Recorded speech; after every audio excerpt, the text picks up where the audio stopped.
We always do right about this time. Are we really, really ready? I think I am. I'm trying to be. Everything's going to be all right with you and me. So it's the Daily Go Getimism Show. I'm your host, Sun752. As you know, I'm rocking the cow bones. We can both rock them in a little while if y'all with it. If you're with it, if you're all in. Tonight on this Hump Day Wednesday, we are talking about what it means for you to shut down. What shutting down means to you. I hear a lot of people over the years. I've heard a lot of people say that, when somebody yells at them or when they get into certain stressful types of situations, that they shut down. And I was just wondering, what does that really mean? What does it mean to shut down? What does shutting down mean to you? What does shutting down mean to you? Well, we're going to get into that tonight because I think that shutting down can mean a lot of different things to different people, and a lot of different situations can cause certain people to consider shutting down. But what is shutting down? Exactly what does that mean? Does it mean that you become limp? Does it mean that you zone out, that you're not listening anymore? Does it mean that you stop talking? Does it mean something else? Do you have a physical reaction? Now we know that medically, when in like a hospital or whatever, when your organs shut down, you are in a grave condition. There's a good chance that you're not going to be around very long. If you've ever known, and let me preface this by saying, my condolences to anybody that this has affected or that may be affected right now. But if you've ever had a loved one who organs shut down, you know what that's about. When they say like your kidneys are shutting down, that means that you'll probably have to have dialysis. You probably have to be administered dialysis, and that will go on until you can either get a replacement for your kidney or whatever treatment that warrants your condition. But it's a serious condition. You don't ever want to get into a situation where your organs have shut down. So when we start talking about you shutting down, we're probably talking about something that's psychological. We're talking about something that's emotional. We're talking about something that's mental. So I imagine that one shutdown for some person may be totally different for another person. Have you ever shut down? Like when you hear the word shutting down, well, it's actually two words, right? But when you hear somebody talk about shutting down, what are you hearing? What is that trigger for you? Is it a trigger for you? Is it something that you have to really take into consideration and start thinking like, man, the last time I shut down, it was not pretty. It was something, it didn't make me feel good. It was something that I've never wanted to go through again. It's a serious situation. And a lot of people handle confrontation by shutting down. So what does shutting down mean? What does shutting down mean to you? What does shutting down mean to you? We gonna talk about that tonight. Let's get it right. First of all, can y'all hit the like button? Can you do it right now? Can you do it all of a sudden? I know sometimes when you listen to the show, you just be like, yo, yeah, oh, right, I know. But I need you to help, and I need you to help me go for self. So hit the like button and share the show. You'll subscribe to the channel. Yeah, you know how it go. My name is Omar Best. That's my government. Sun752 is how we went. Yo, I didn't give myself the own name. People gave me that because it still shine the same. And the game will remain the same. We gonna make sure we do this, not necessarily for the fame. Everything is gonna be all right. We talk about shutting down tonight. I mean, right now in the media, in the news, you might hear about the government shutting down or trying to avoid the shutting down. I'm trying to avoid shutting down. The Democrats are opposed to the GOP, and they can't decide on a budget or whatever. So the government might have to shut down. But that's not what we're talking about. Shutting down mentally, shutting down emotionally. What does that mean? Well, for all of y'all who have never been to this show before, this is the Daily Go Getimism Show. I am your host, Sun752, aka Omar with the and if you can't say Omar with the well, then you just say Omar with the R. This is the Daily Go Getimism Show. I'm feeling like a real man should. I hope y'all feeling like real men and women should also. So wait a minute. Make sure the microphone is steady. Steady. Are you ready? Are you ready? What's going on? All right. So this is what we're gonna do. I'm gonna play a beat, and then we're gonna get the drums out of the way, and we can get this thing started. So let's ah.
Hit the like button, y'all.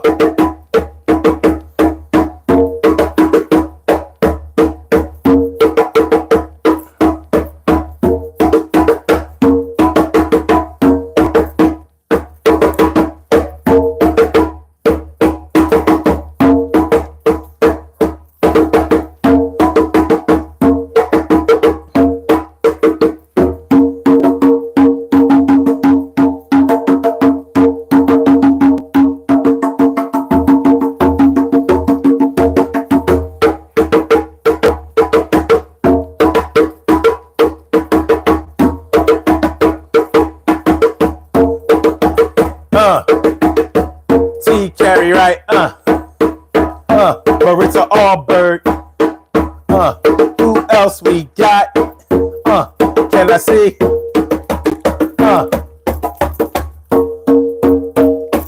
what's that, Big Slug, Troy Diesel, what's up with y'all tonight, I hope you feeling nice.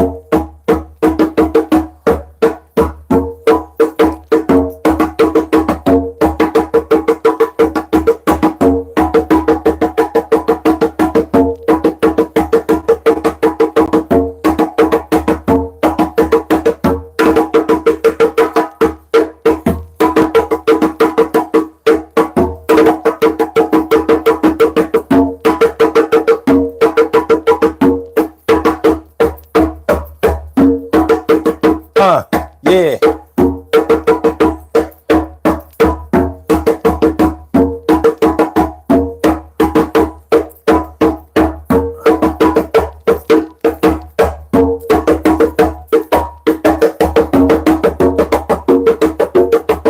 All right, let's get it popping. Yeah, it's time for us to talk about this whole shutting down thing. Shutting down. What shutting down means to you? What shutting down means to you. Let's take a look at it. What shutting down. You know, when I thought about this topic, I was like, have I ever shut down? And I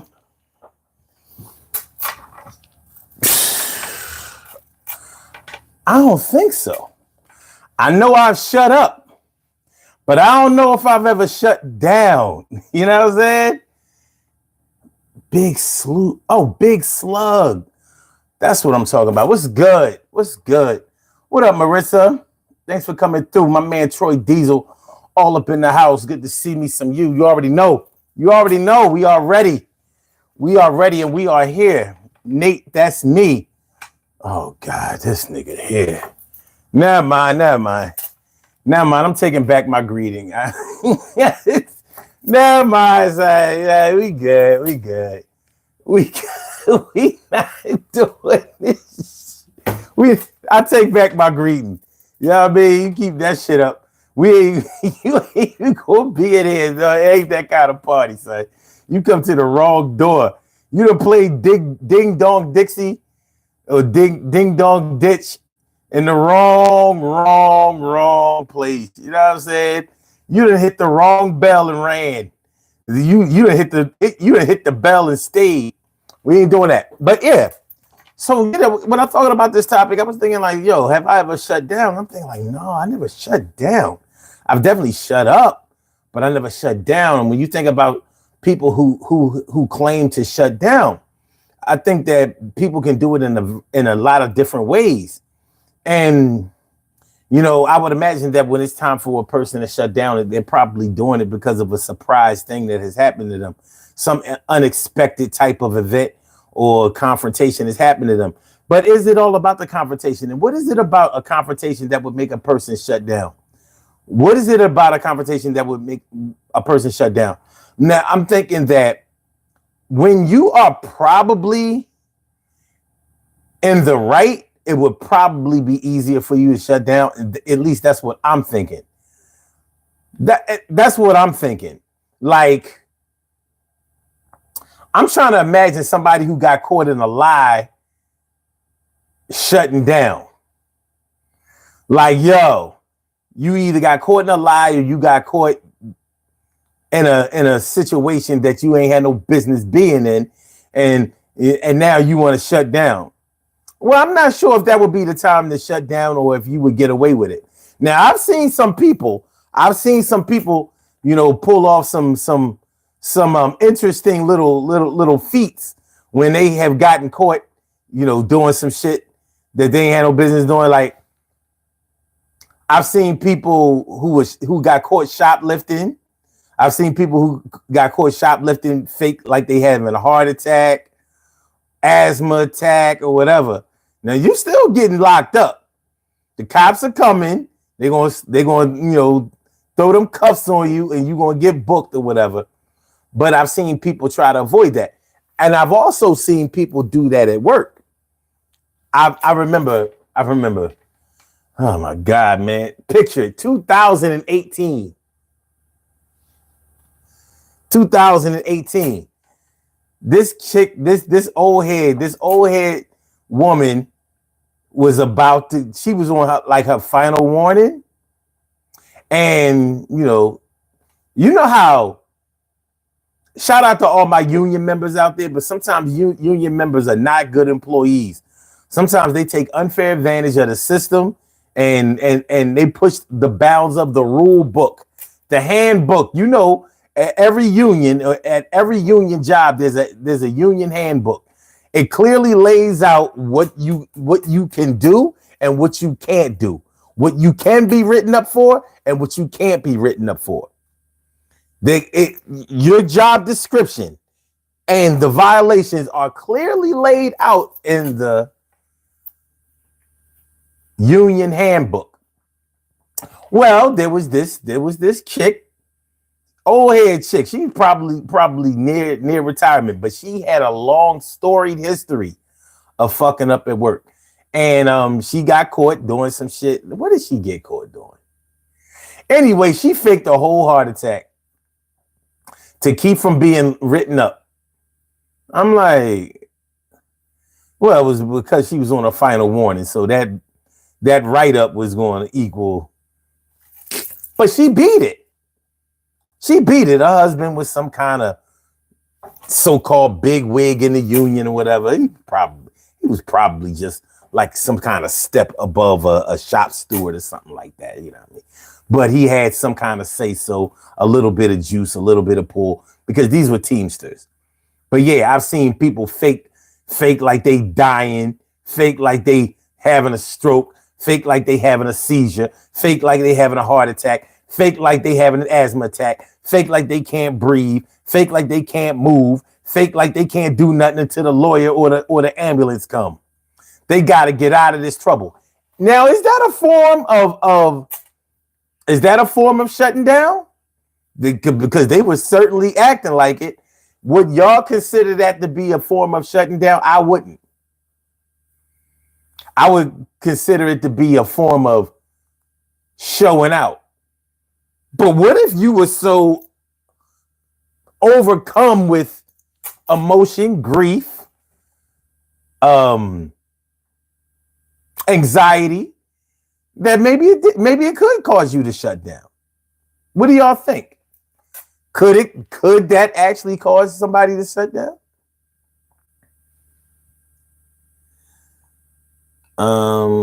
Choice. Okay. Buttercup 25, what's good? How you feeling? Good to see me, some you. All right. So yeah. So would that or could that be considered a form of shutting down? If you get caught, let's say your woman caught you cheating, caught you with the other chick, could have caught you tonguing her down or doing something else down. I mean, would that be a time when you could shut down and get away with it? Most of the times people have told me that they shut down, they have described it as sort of like they have psychologically or mentally removed themselves away from the situation. So they may not talk, they may not have, physical responses or whatever. They shut down. What does shutting down mean, though? What does shutting down mean? TK Wright says, I had a cousin who used to have an asthma attack every time she got in big trouble. Remember how kids, when they used to get an ass whooping when they was younger, and they go in that coughing attack, crying and coughing, baby. Moms was sadistic. They wasn't going for none of that shit. Like, I'm going to really give you something to cough about. I'll get you to the ER. Don't you worry. You don't have to worry. I'ma whoop your ass. Get you to the ER fast. Maritza, okay, wait a minute. Yeah. Maritza says, when it's time for me to move on from someone, that is not my highest good. You shut down. Oh, so I mean, now there's a such thing called separation anxiety. And the way separation anxiety works is that whenever let's say you're in a long distance relationship, and when you meet up with your sweetie, with your lover, whatever, y'all have a nice time. Y'all don't see each other a whole lot. So the closer it gets time for y'all to say y'all goodbyes again, the closer that it comes for y'all to depart, you may have an actual physical reaction to it. You know what I mean? Breaking out in hives. You may start to get really, really nervous. Heart rate may increase. You may experience symptoms of an anxiety attack. You may become irritable, mad. You may even create a situation like an argument or something like that. And it's really because you don't want to be away from them. You don't want them to leave. But instead of finding a constructive way to deal with having to miss them again, you might find a way to fight with them, because the fight might do two things. It might keep y'all together a little bit longer, and or it may give you justification for separating. It's not always easy for people to separate from each other when they're not mad at each other. That keeps some people in relationships for way too long. Like, you may be unhappy in a relationship, but you don't know how to break up with somebody without having an argument. Have you ever been through that? Have you ever been so much of a punk? I'm going to make people not even answer the question. Have you ever been ashamed of yourself to the point where you were too chicken to break up with somebody because you just wasn't feeling them, but you didn't know how to express that? So you created a diversion. You created a situation. You know what I mean? You threw a wrench in the game. An argument, some type of petty type of situation that you like escalated. So you could be like, oh, you know what? Since it's like that, I'm sick of this shit anyway. So I'm out. I'm out, baby. You know what I mean? Like, yo, yeah, I'm through with you. You've been wanting to break up for a long time. Sometimes you're just not feeling a person, but you don't know how to express, like, I don't think the problems that we have can really be fixed because I don't like you. You may have grown up in a culture where just breaking up with somebody because you're unhappy is unacceptable. You know how people will tell you, well, such and such is a good person. That's a good man. That's a good woman. You should stick it out with them. You should, here you are in a relationship for everybody else except for yourself. Well, that's different. That's different. What's that? Shaikh, Mohd, Junaid. So what do you do for a living? Why do people come over here and ask me that? Cheryl Halsey, what's good? How you feeling? Good to see me some you. And Emily Dunlap is in the house. Wow, she about to turn it out. How you feeling, Ma? Good to see you. Good to see you. Always good to see you. Always good to see you. Always. Emily talking about something. Here to the Sandman come. That means he's already here. And he's getting impatient. Marissa says, I express how I feel. Then I give the silent treatment.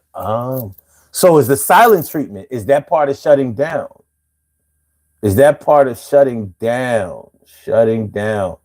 Now, I've known a lot of people who said that when somebody yells at them, it catches them off guard. And depending on who's doing the yelling, I've heard people say, well, when somebody yells at me, I just shut down. What does that mean? Now, from the people that I've known who said it, when they've said that when people yell at them, they shut down, they mean that they stop talking, they stop responding. And the more that somebody yells at them, the worse it gets. So it's almost like slinking down into a chair. And another thing, and your dumbass, why you not answering me? See, this is the problem right here. And it's getting worse and worse. It's getting worser and worser. It's getting worser and worser. Well, we know that worser is not a word, but we know that it's a thing. Cody's video soap says peanut butter and jelly.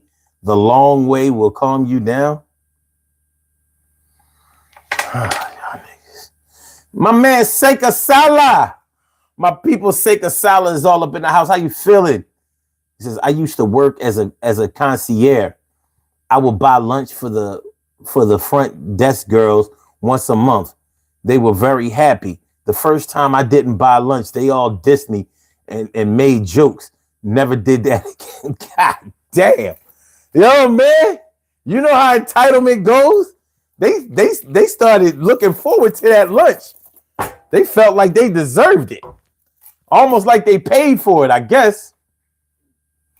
Seymour Butts says, can you stand wait. Okay. Can't, oh, you mean can't stand a slob who uses the name of knowledge for profit. Can't stand a slob who uses the name of knowledge for profit. Well, Troy says, what's wrong with my heart? Cheryl, it looks broken. Oh yeah. Yeah, yeah, I mean, she just chose any heart emoji. You got the broke heart. You got the broke heart. Shut down on her. Kim's Wims, what's good? What up, Kimmy? What's good? Emily says, I don't talk to people that talk in loud voices. I tell them when they're ready to have a decent conversation, come talk to me. But raising my voice is not something I do. Okay, so do you consider yourself to shut down? Like, what is shutting? I mean, really, I'm, listen, I can't tell y'all how to act, and I can't explain how y'all react. But is that a form of shutting down? Would that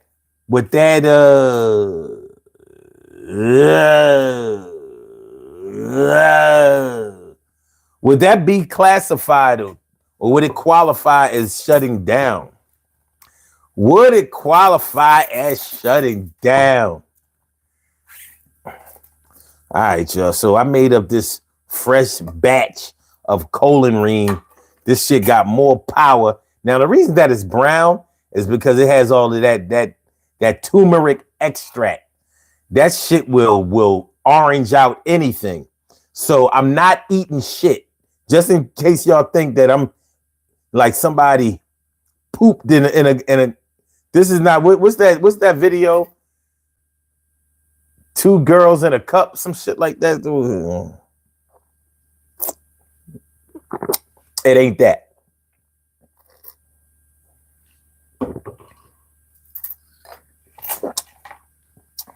Okay. Emily says, Buttercup, I often wonder that about a relationship in my past, how things would have been. Wait, what did Buttercup say? Buttercup said, I regret not breaking up in my last relationship. I let an extra 10 years go by. I wonder how my life would have been had I left him in 2015. I think we probably all ask ourselves, what would have happened if I would have zigged instead of zagged? What if I would have took the A road instead of the B road? What if I would have found out that there was a C road and a D road?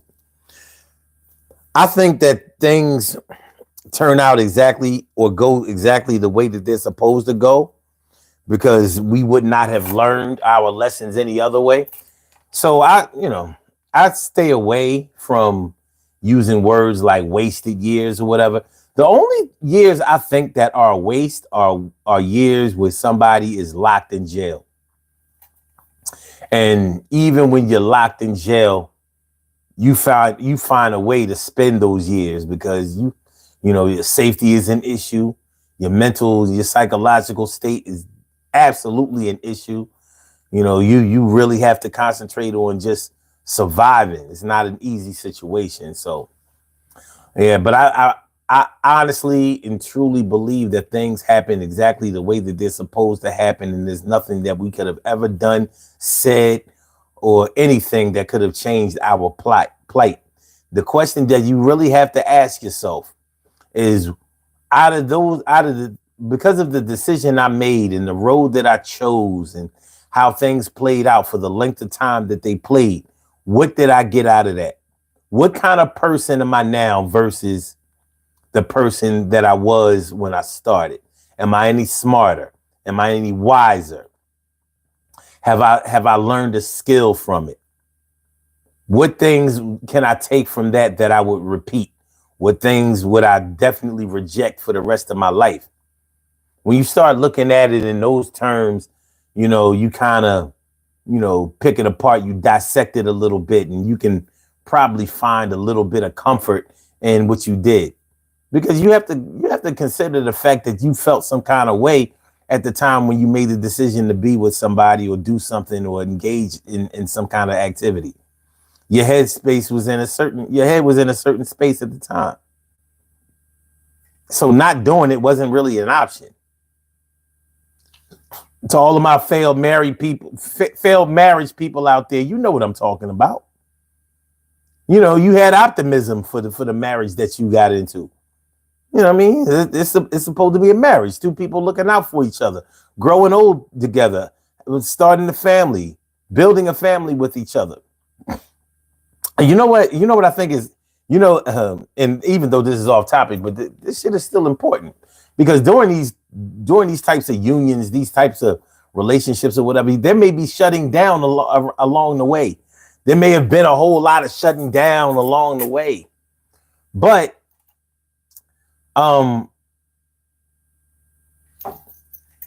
when you get into a unionized type of situation, a united situation, let me put it that way, like a marriage or having children with somebody, there's a certain level of optimism that goes along with that. So you might feel like you're doing the right thing. You might feel like at the time that you're going to look out for somebody and somebody's going to look out for you. But you have to take inventory. You have to audit your own feelings. Like, as much as we may, you have a call. As much as we may try not to own our part in any situation. Hold on a minute, Troy. As much as we may try not to own our part in any situation that we get into, we have to. So there's some things that only we know about. There are some things about our relationships that only we know about. And the thing that only we know about is exactly how we felt about something. So if secretly you got into a relationship because somebody had money and you felt like they were going to secure your financial future and you weren't going to have to work or you weren't going to have to struggle, or you could have money left over to shop and ride and sit and ride in something nice and lay up in the crib and in a plush loft style, multi acreage type of place or whatever. You know exactly whether you got into a relationship with the other person in mind as your future in a positive way, or whether you got into it looking for something just for yourself in a selfish way and you mad because it didn't turn out that way. As my late great dad used to say, you messed around, you went and tried to get some pussy and you wind up getting fucked. It happens, but only you know that. It's all on you. And I'm not saying that applies to anybody, but those are some things that you only know. Even if you had positive intentions, like let's say, like I really went into this thing, trying to help this brother or help this sister. I knew that they had shortcomings. I knew that they had some challenges. I knew that they had some trouble. I knew that they needed some fixing. And I just happened to have a whole gang of tools and some skills, and I offered mine. Well, sometimes you get the bear, sometimes the bear gets you, and the bear might have gotten you. Y'all seen them videos on TikTok? No, more so Instagram and Facebook, them reels and shit. People out in the woods, out in national parks, talking to bears, acting like bears. Bears are kind of cute. They big, husky, strong as hell.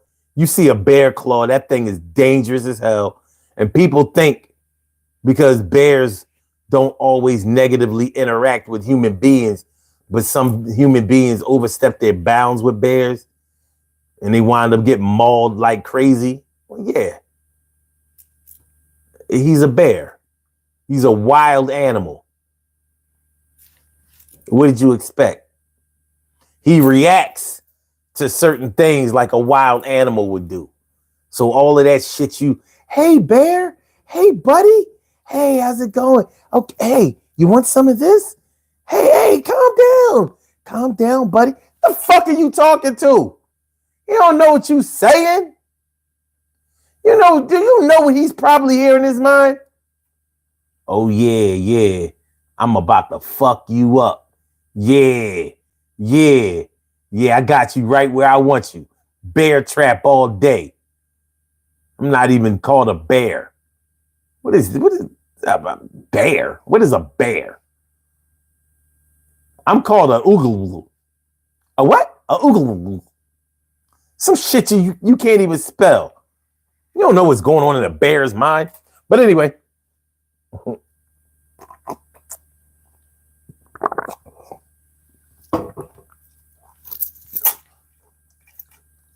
The intentions in your mind are something that's personal to you. And you can choose whether to share them or not. But those are things that only you know. All right. Shutting down. Okay.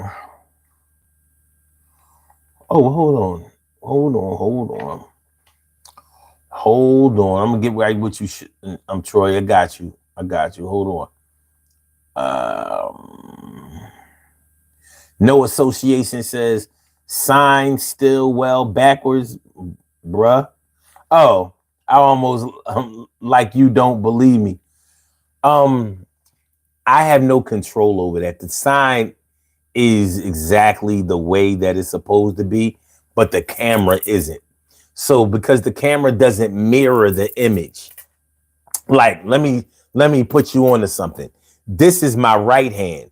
To you, it may look like it's the left hand. This is my left hand. To you, it may look like my right hand. You know? Right, left. So the sign says the Daily Go Getimism show. But to you, it says let's see. Why liad? No.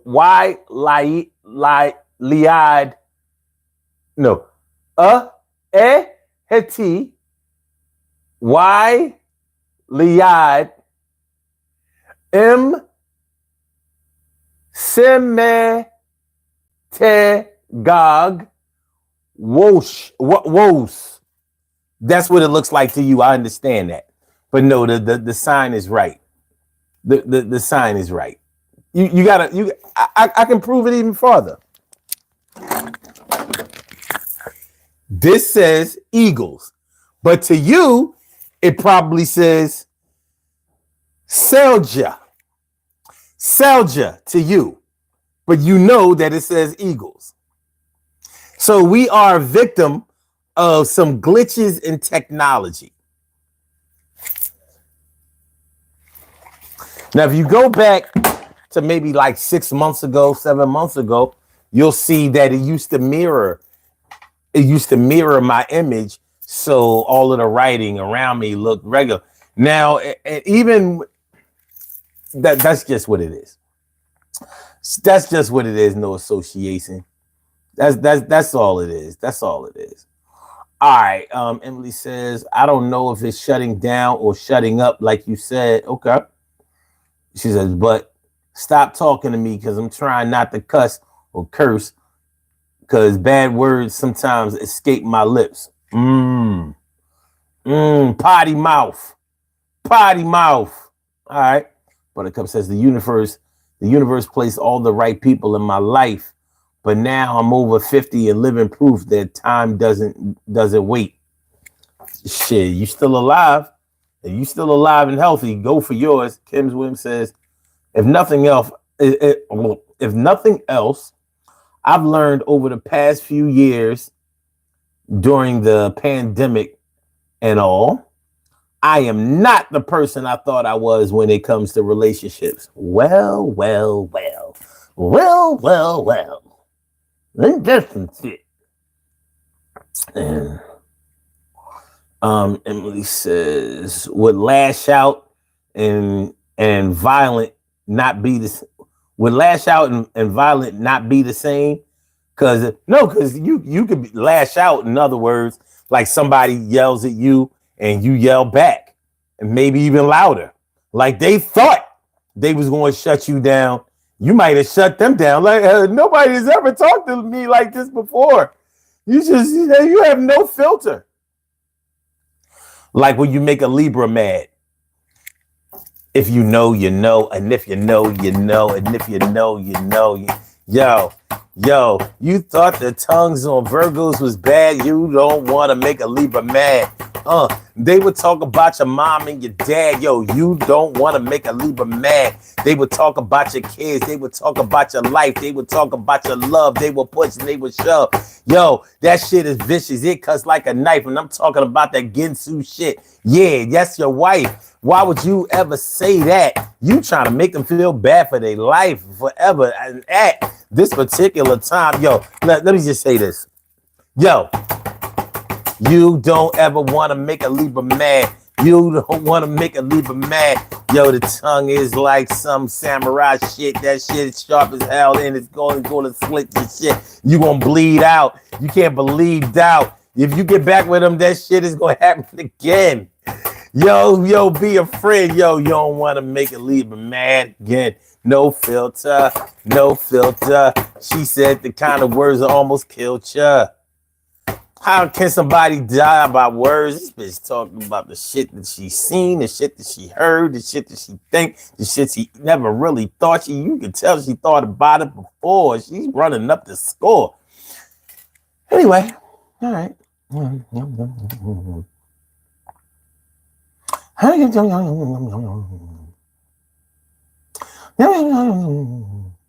Okay. Okay, all right, we almost done. All right, hold on. Buttercup says, I'm not mad. God made me wait for a reason. Now I'm in a loving and supportive relationship. I feel I'm where I need to be.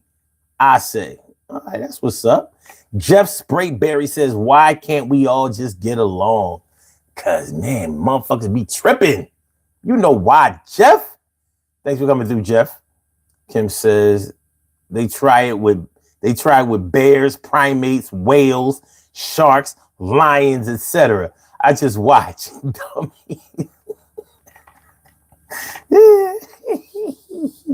Omar, my namesake, all up in the house. What's going on, my dude?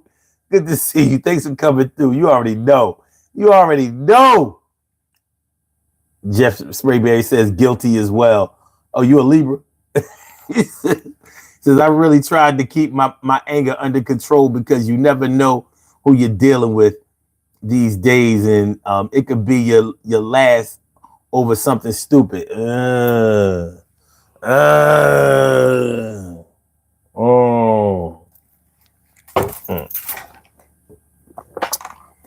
My man Troy Diesel, what's good, my dude? Good brother. Man, I'm feeling like a real man should, or at least the closest thing to it. You know what I mean? At least the closest thing to it. 2 cups and 2 ladies, 2 girls in a 1 cup. Are you crazy? Did you ever see that video?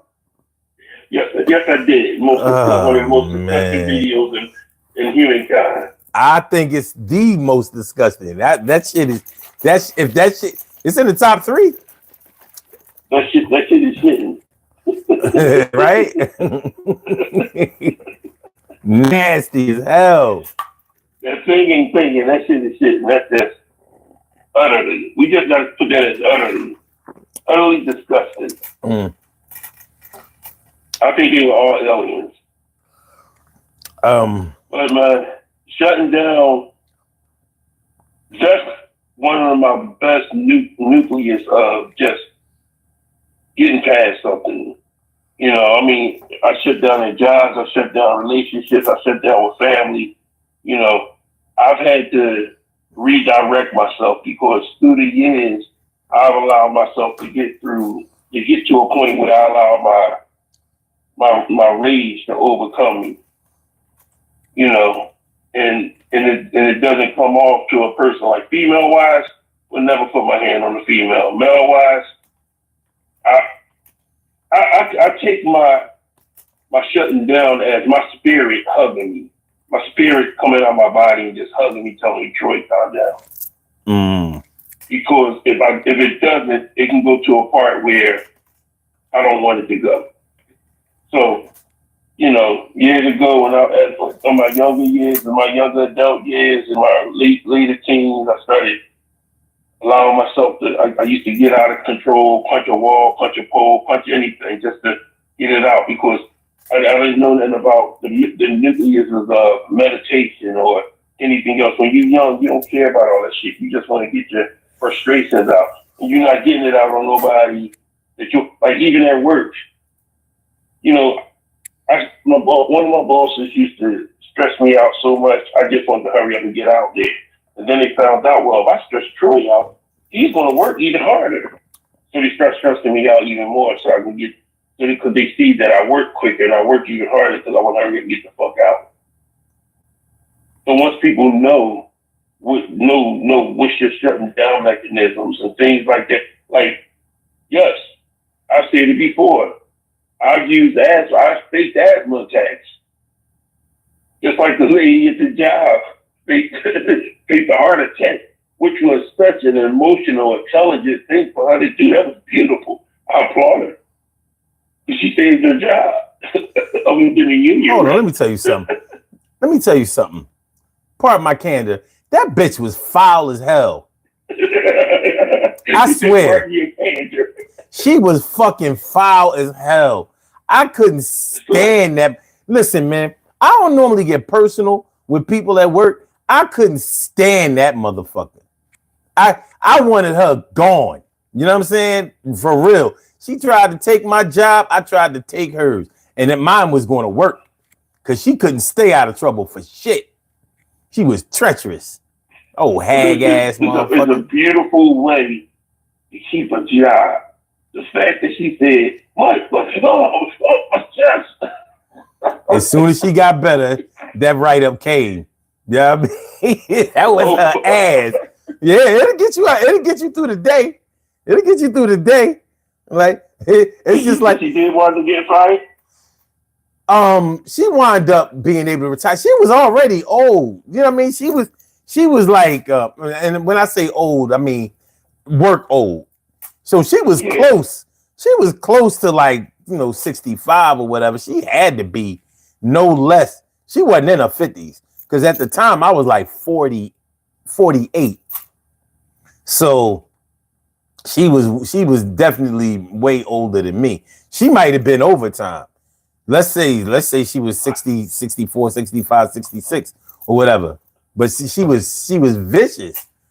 You know what I mean? She liked to set people up. She definitely had some racist tendencies in her. You know, it was that shit. Yeah. You can fake all the heart attacks you want.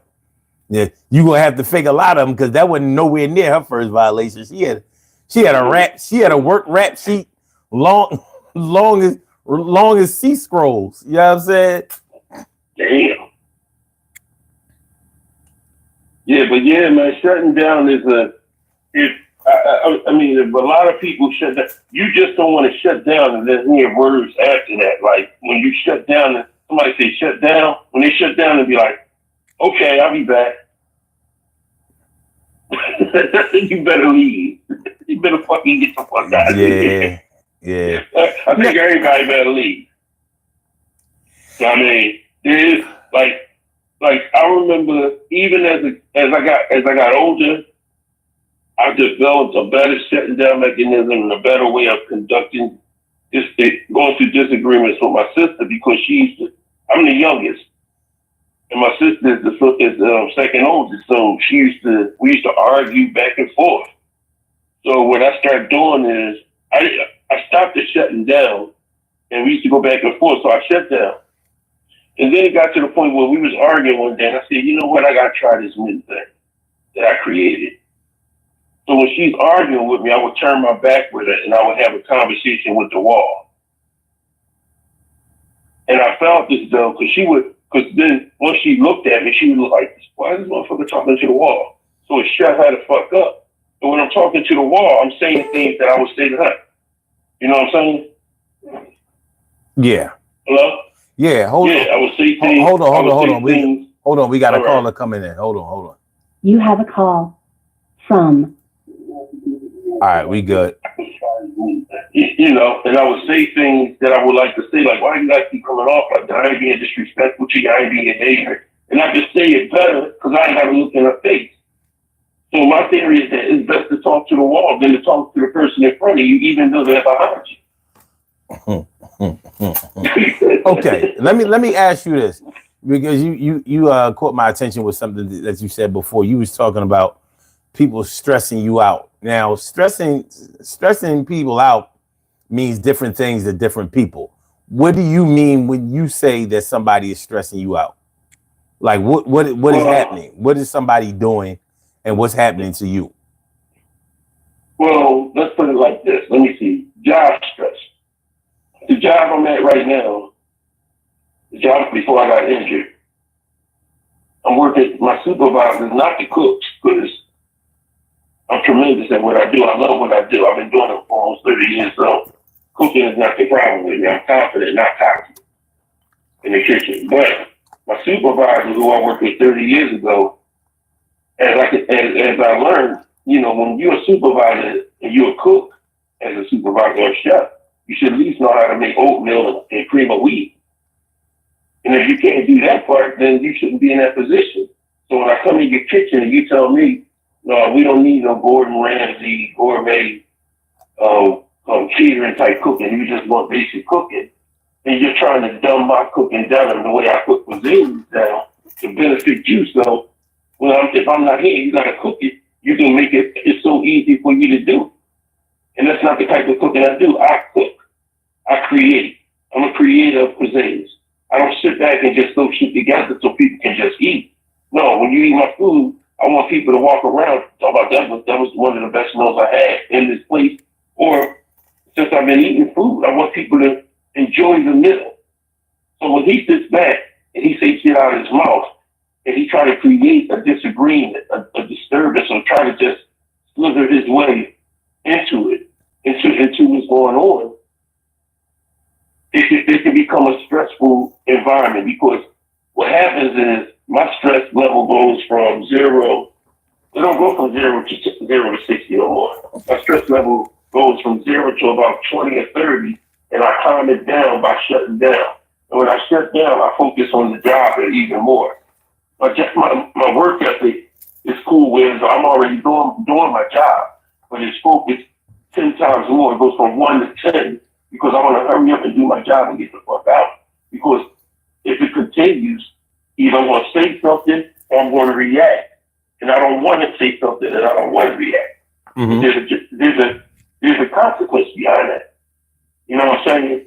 So my thing is, shutting down is not a bad thing.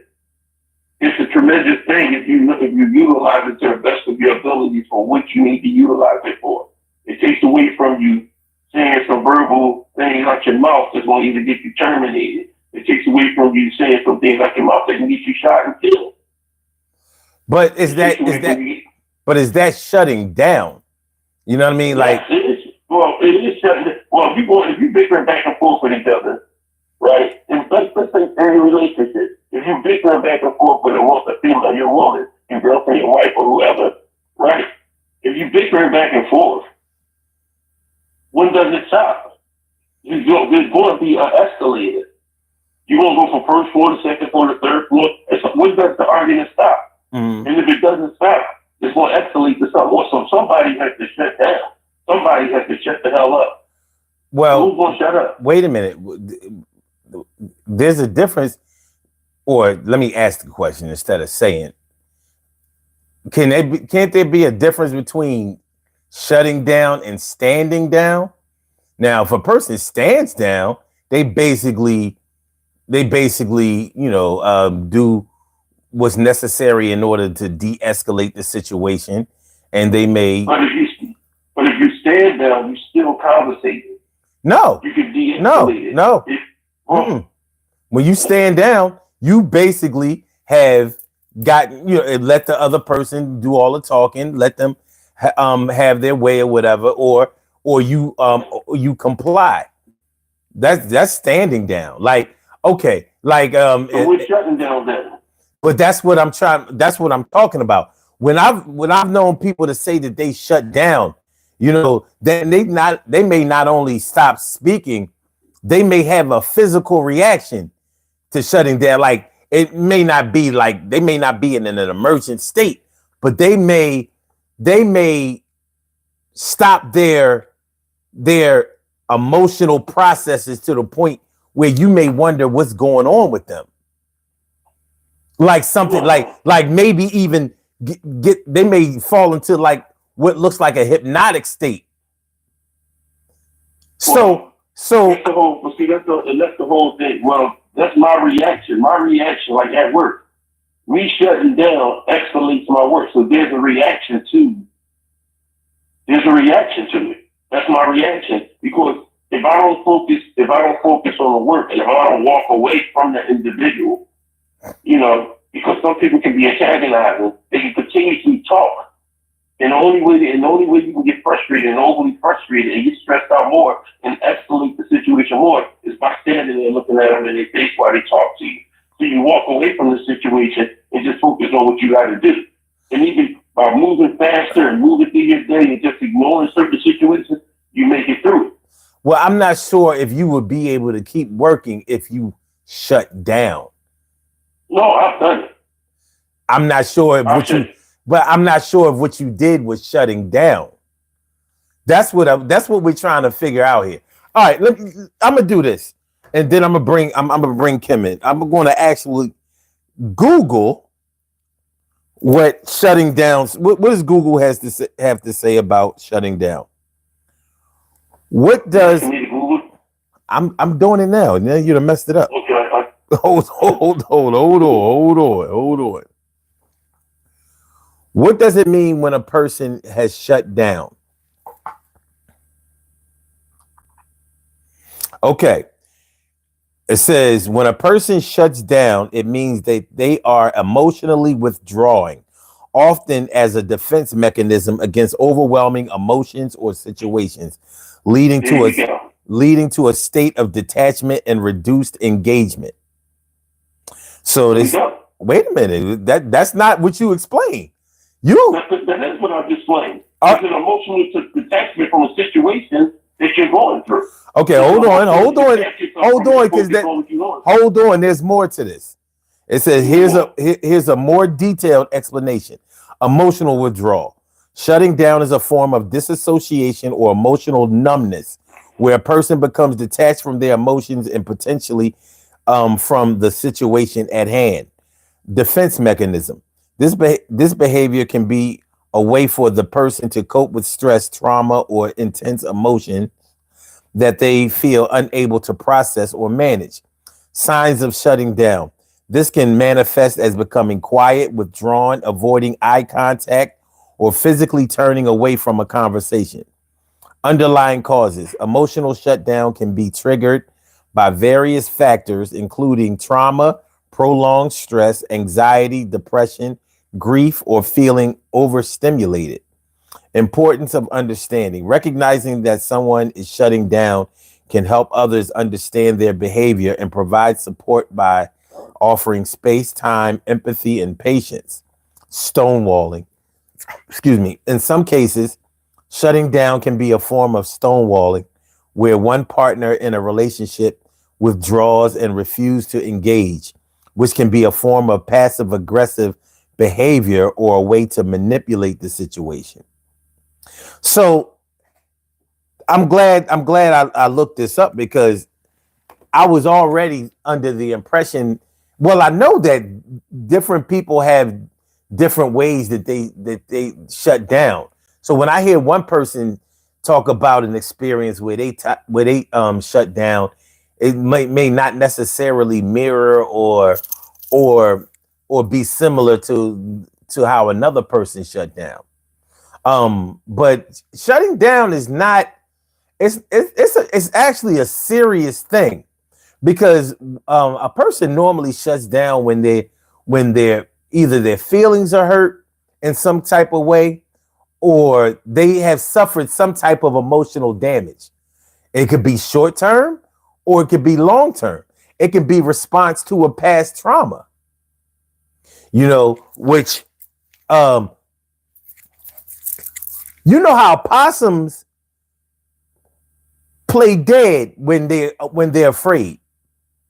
Mm-hmm. They get so afraid of of things. Possums don't even though they look kind of dangerous, they don't fight. They play dead. That's why that's where the term playing possum came from. But when you actually see them do it, like they literally mimic being dead. And you can poke at them and all of that kind of stuff to whereas they have to react. But if you didn't do it, they would literally react to their fear by playing dead until they can get into a safe situation. So imagine a human being being in that state where they are literally or figuratively playing dead in a situation where maybe 5 minutes ago that they were very alive, but something has happened to them to, you know what I mean, pull the plug out. So there's no sound, there's no music, there's no light, there's no vibration, there's nothing. They got unplugged, shut down. So, you know, that's what I'm thinking is closer or more similar to shutting down. Like immersing yourself in physical activity is not normally something that a person does when they shut down. There may be another thing there may be another term to describe that. Now, I'm not saying that it's not possible, but I'm saying, you know, some things. Well, sometimes when a person shut down, they might go for a walk. That's part of physical activity. Okay. Shutting down will mean that you can curl up in a bed in a fetal position. That's a part of shutting down too. So there's other versions. Oh yeah, that's definitely a yeah. But the shutting down I'm talking about is you shutting up. You're not speaking to nobody. You're not saying nothing to anybody. You blacked out. You zoned on to what you need to do because you still have to do that. You still have to do what you need to do to make it through the day. Because if you don't shut down, right, things can become worse. Not so much as just losing your job or losing part of your sanity or reacting in a violent way. Mm-hmm. You know, I've seen myself happen that before. Worked at the Rittenhouse Hotel, and the chef was this young boy that was my chef, and when he fucked up, he would come over there.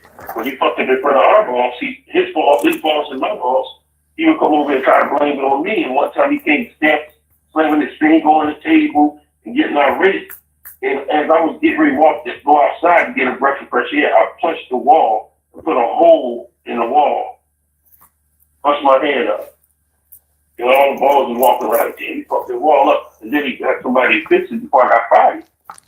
But the way that I had to go outside and calm myself down, if I didn't, it would have been a different reaction. I might not be on the phone talking to you right now. Yeah, I understand. At the end of the day, that right there, that's a form of me not shutting down. But the other form of me shutting down is, you know what, you're right. Walk away. Don't say nothing. Detach myself from that situation.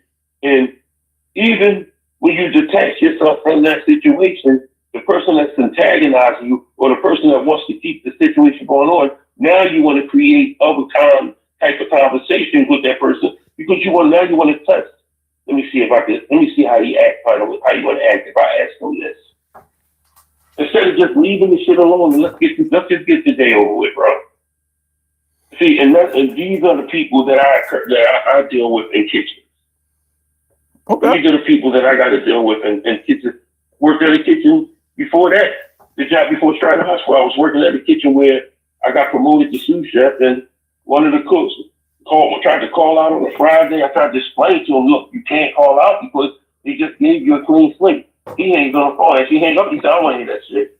Hung up on me. So when I came in the next day, I wanted to have a conversation with him. I said, can I speak to you in the office, Jeff? No, I didn't want to fucking talk to you. He cursed me out. To the point he is like, look, let's go the fuck outside. What you want to do? Now, that imaginary fear that's closing me down is telling me if I go outside this door, I'm going to kill this bull. But if I shut it down and deal with things in a professional manner, it should be respected that I'm doing my job the right way. And even when you're doing your job the right way, they wrote me up because I didn't want to have a meeting with him and anybody else because y'all didn't either terminate him or suspend him for his actions. Mm-hmm. And I'm a supervisor. So the whole time I'm there, I'm closed off. I'm emotionally detached from the job because now I don't know if this guy's scared that I'm walking around with a gun on me or he walking around with a gun on him. You see, because once you threaten a person, that instantly puts a fair situation in their job, a situation of I gotta think like him, I gotta think like this other person. Well, I just threatened him. He didn't come outside. What's his next move? Now we gotta play chess instead of checkers. Well, passing out is actually a form of shutting down. But hold on. Yes. All right. Wait, we got Kim's Whims on the line. Kim, we what's already good? We already knew she was coming on the line. What's good? How you feeling tonight? We knew she was coming on. Oh, yeah. What's going on, Kim? You know nothing, Troy. Watch it.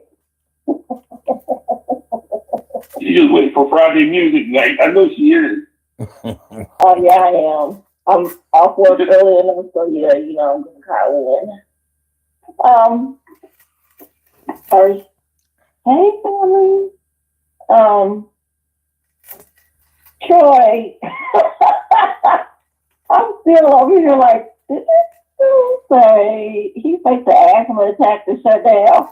What the hell? I did that before. I did that.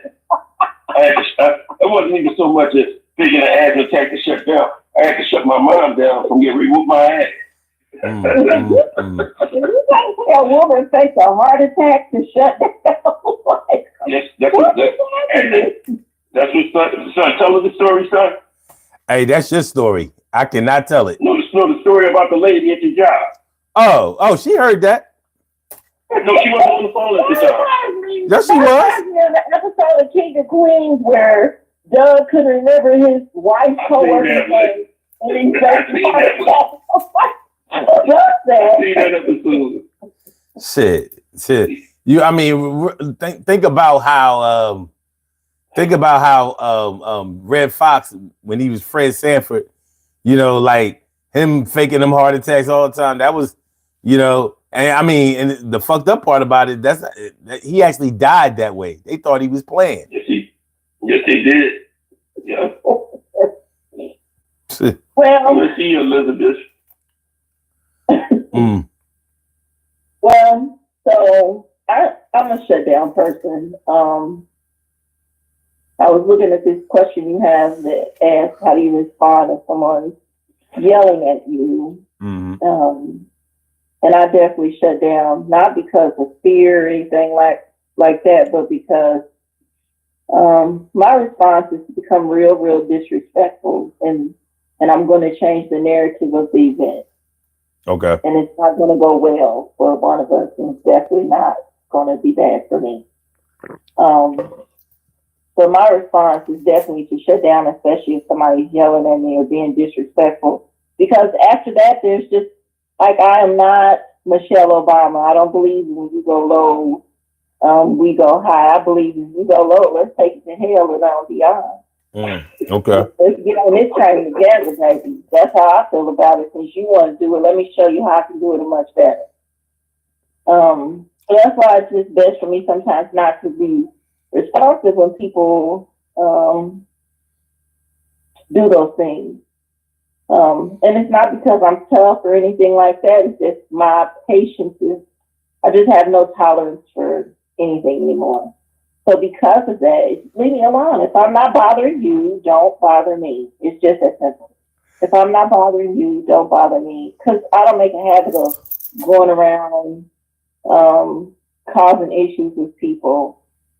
And I recognize my flaws, of course, when I have maybe gotten a little bit too aggressive or something like that. But just, man, don't. That's all I'm saying. Just don't. So I shut down real fast because now I'm assessing the situation. How is my response going to be here? What is going to be the result? And what am I willing to deal with, jail or hell in this moment? Because that's how it's left, jail or hell. So what are we going to do here? Because if you keep talking and I stop, because I believe if I stop talking, you better shut the fuck up. That's how I feel about it. Okay. And if you keep going, now it's very happy. So. Okay. So, all right. So, can you either repeat or define what your brand of shutting down is? Oh, that's totally shut down. I'm not having words. I'm not having actions. I'm not nothing. I'm just still. Okay. So, because I don't want nothing. Because anything I do after that could result in something terrible. So the best thing for me to do is find a space and just sit still, be quiet, not communicate. I just don't want to talk to anyone when I'm like that. Don't come and try to, it's okay. Just don't talk to me. Don't touch me. Don't get in my space. Just leave me alone. Okay. And that's just across the board. Now, have you ever experienced any physical reactions to shutting down? Like anything like goosebumps, maybe hives. Some people have broken out in hives and shit like that. You know what I mean? Like you can have physical reactions to stomach rumblings, incontinence. Yeah, there's a lot of ways or a lot of things that can happen to a person when they've shut down. T. Carey Wright says nausea. Yeah, nausea. Yeah. Like you said, I want to vomit. When I shut down, I want to vomit. That's where I'm at with you. Okay. And I've been told my eyes change colors and I turn red. So well, I get hot and I want to vomit. The worst shutdown I had was at my last job, not the one at Shriners, but Sheraton Suites. And I had got to a disagreement. I just asked this guy, I asked him 2 days straight because he had a new breakfast cook. And he was the other breakfast cook. I was like, and you go to people, and you go to your people. Let me just don't say people. You go to your people. Because your people our people is always the ones that got to create the problems for you when you're in a supervisory position. The other people don't give me a problem. They listen, all right, I got you, girl, appreciate it. But it's always our people that want to create some stupid shit. Like, if I walk over to you, I'm like, excuse me, Will, if it's possible, before you leave today, can you cut some fruit for me? He talks so fast that you can't understand. I got it. He talked like the Tasmanian devil. I'm like, all right. And then he leaves. When he leaves, you leaving early. The only reason why you're able to leave early is if your job's done. If your job's not done, you can't leave. Well, all right, I'll do it tomorrow. Okay, so you come in the next day I come in. You get ready to leave. No, you still in. I'm asking you, can you cut this fruit, please? He did it again. Your wife, and then he comes up with this, 48, almost 50 years about why you picking? You picking. You're a grown man. That's what kids say. So I asked him, I'm like, I said, I need to cut. I asked you, please. I came to you in a respectful way. I didn't come to you ignorantly. Mm-hmm. When I asked the chef to talk to him, he gets an attitude. He gets an you want to get the chef? I'm going to go get your general manager. Because, me and the general manager had conflict. I told the food and beverage director, I said, this man go over here and get this general manager, and I leave my job over something. I'm going to punch him in his fucking mouth and stretch limb on him in this kitchen. He's going to lay on the floor. Y'all going to have to scoop him up and rush him to the hospital. I went and sat down, and I shut everything down for about good 15, 20 minutes. My chest got tight. Okay. It got so tight because I wanted to hit him. But I shut it down. And then they called the ambulance, rushed me to the hospital. Really? That's how serious shutting down is. Because when you shut down, when you can't voice your opinion, or you really want to choke the shit out of somebody, and you want to put your hand, you've been there, son. I can just mention Sugar Bear. You know what I mean? And you really want to choke the shit out of somebody, and you sit back and you got to restrain yourself because you know you're going to go above just the choking. You know, and then you know the responsibilities you got outside the job, or the responsibilities you got for yourself, within your family, and everything. Shutting down is a good mechanism, but it also can be a severe one because at some point in time, it's going to come out to somebody. Somebody's going to get that wrath if you don't release it some way, somehow. Sometimes you release it going to the gym. Sometimes you release it through prayer, meditation. Sometimes you release it through sex. Sometimes you release it somewhere, but it has to come out somewhere. Because if you don't release it, it bottles up. It puts a compartment in your mental brain, and then your body is just so tense. You're like, I need to hit something. One time I hit a locker. From listening from listening to y'all, I realize I've never shut down. I'm just being real. Like I have never shut down. Yeah. Like, God damn. You know, like, because I mean, shutting down. It's see, son. Me not shutting down is what got me shot. Me not shutting down is what got me stabbed up and gave me 150 to 175 stitches. Well, I think that was more of a situation of you not standing down. Well, standing down, shutting down, whatever it was. It should have had I thought about it then. If hindsight was 20/20, I would have did it. But then again, no, I wouldn't, because I'm not. I have to be who you have to be the person you are. I'm not a gunslinger. I'm not a person that will stab a person up. But we can brawl. Let's get this shit on. But at the end of the day, when you go and get a weapon, I have to not all of a sudden I have to dumb myself and my reaction down to what I need to do to the next person that I get into something to, because if I get into something to you next time, I'm cracking your neck. You're not getting coming back for me with no weapon. You're not doing that. Mm-hmm. So now I have to be more subjective on things that I respond to. Oh, you a bitch, you a pussy, you a fat motherfucker. Thank you. But then when you put your hands on me, then I have to respond. I can walk away from pussy, bitch, motherfucker. But hands, no, we can't. I'm not walking away from that. Yeah, I understand. I do. You understand what I'm saying? So why you say you never shut down, son? Why would give me a situation? Well, I know one situation, but you did shut down with that because you didn't escalate that.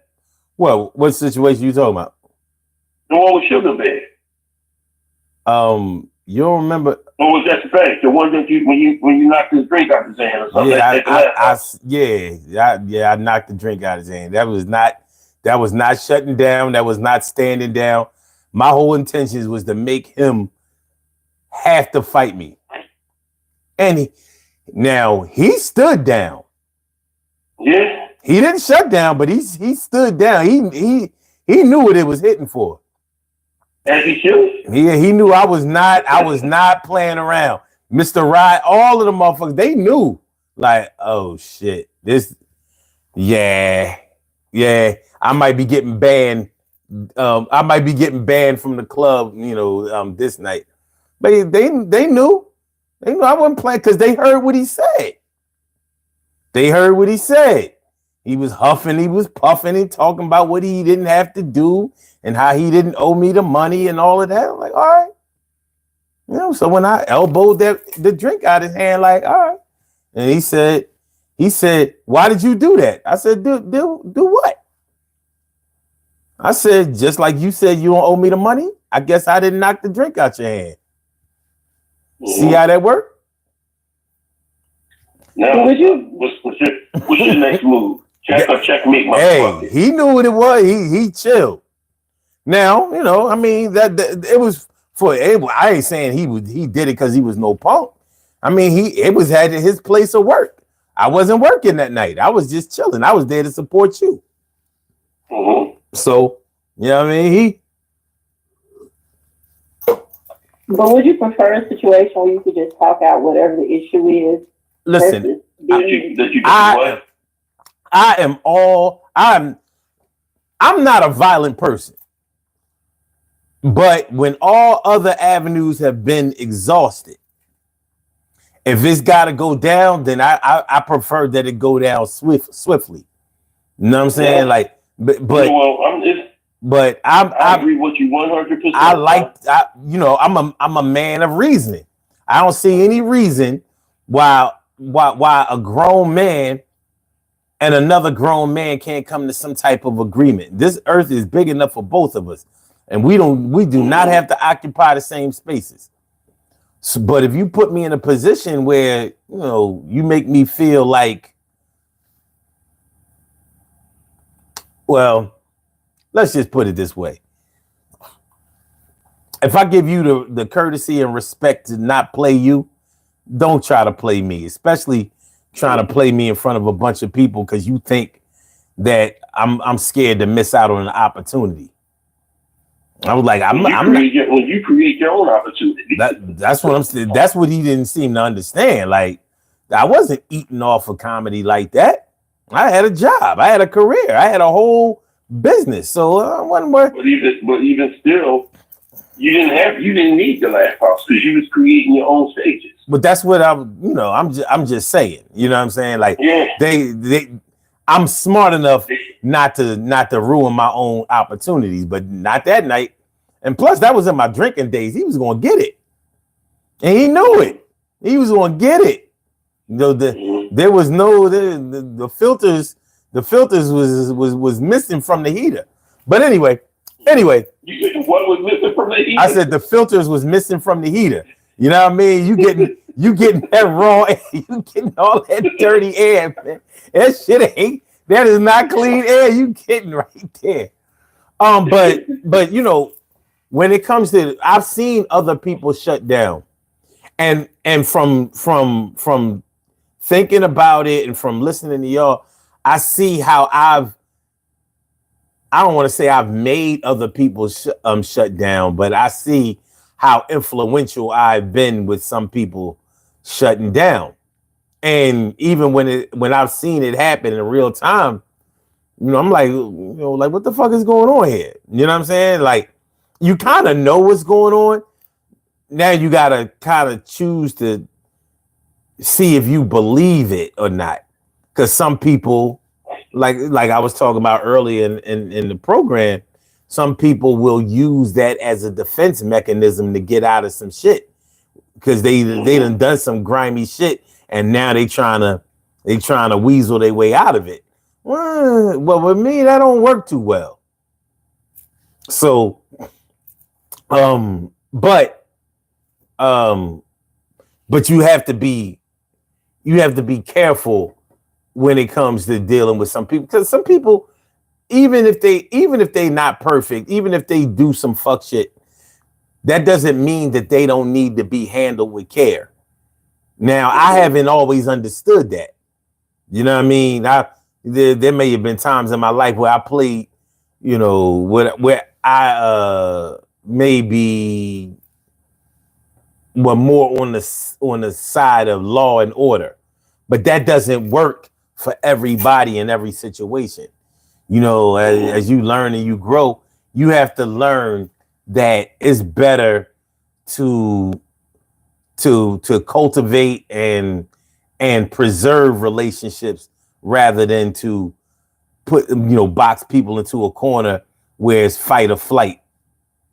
Mm-hmm. You know what I'm saying? So, but yeah, it's and when you see somebody else shut down, because of no fault of their own, but you see them shutting down because of somebody else, like you witness somebody going through a depression where they can't make it they physically feel like they can't make it to work. You know what I mean? They call it too, bro. Yeah, they calling out, they in bed all day. You know what I'm saying? There's some serious shit going on. And those might be times when. Well, hold on. I can agree with you on that so much, man. I'm glad you brought this topic up tonight because, you know, sometimes some things that you say on in front of everybody, you can talk to people that you don't know more than you can talk to people that you do know or family. You know what I'm saying? And the whole thing about it is that, you know, when you go through, I've been to the point where I was going through it so bad that I had to really like, yo, I can't make it in, man. I ain't feeling well. You know, and when you shut down that much, you know, people don't understand that when you shut down that much, there's people that shut down to that point where they're not here no more. They committed suicide. You know what I mean? People don't understand when you shut down that much, they're not here no more because they went and killed, what posted and killed people in there, they killed themselves because they so high strung and so tight right then and there that they don't know how to get off of it. Or they do something to the person that they're going through something with. Like if you're going through something so deep with your wife or your girlfriend, and they just keep ice picking you. You talking to them with the realness and the reality of what's going on, and they throwing so many harsh darts at you that you trying to be like, and you just taking them, and you like, and in your mind you like, I'm ready to choke this bitch. And then I always keep the vision and the thoughts and the respect that my grandfather always told me. Because when I was 11 or 12, he said, Troy, if I ever hear you put your hand on a female, I'm going to beat your ass. And he meant that. Okay. To the point where I was in school, this girl, I still remember her name, Raquel. Raquel fucked me up. She fucked me up. No, fifth grade, Miss Francis class, no, fourth grade. Miss Francis class, she fucked me up. I tried to hold her hand. I think her last name was Mayweather. Because I know she had to be a great aunt of this motherfucker. The way she was fucking me up, man. And then I got home and my grandpa would beat my ass.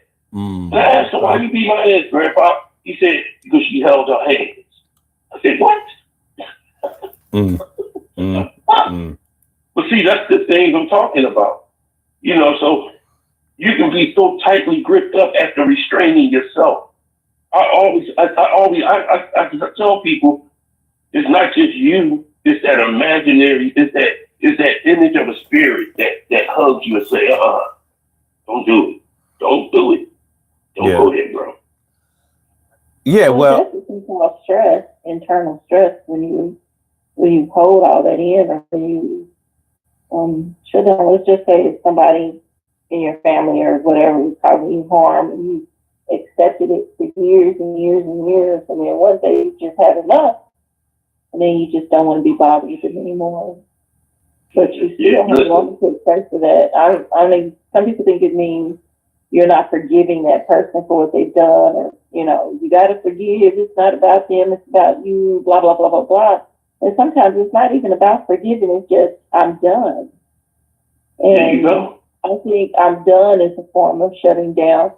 Or maybe it's more of disassociating yourself with that person or the situation or just the drama you've always been used to. One day you just have to say, this is enough.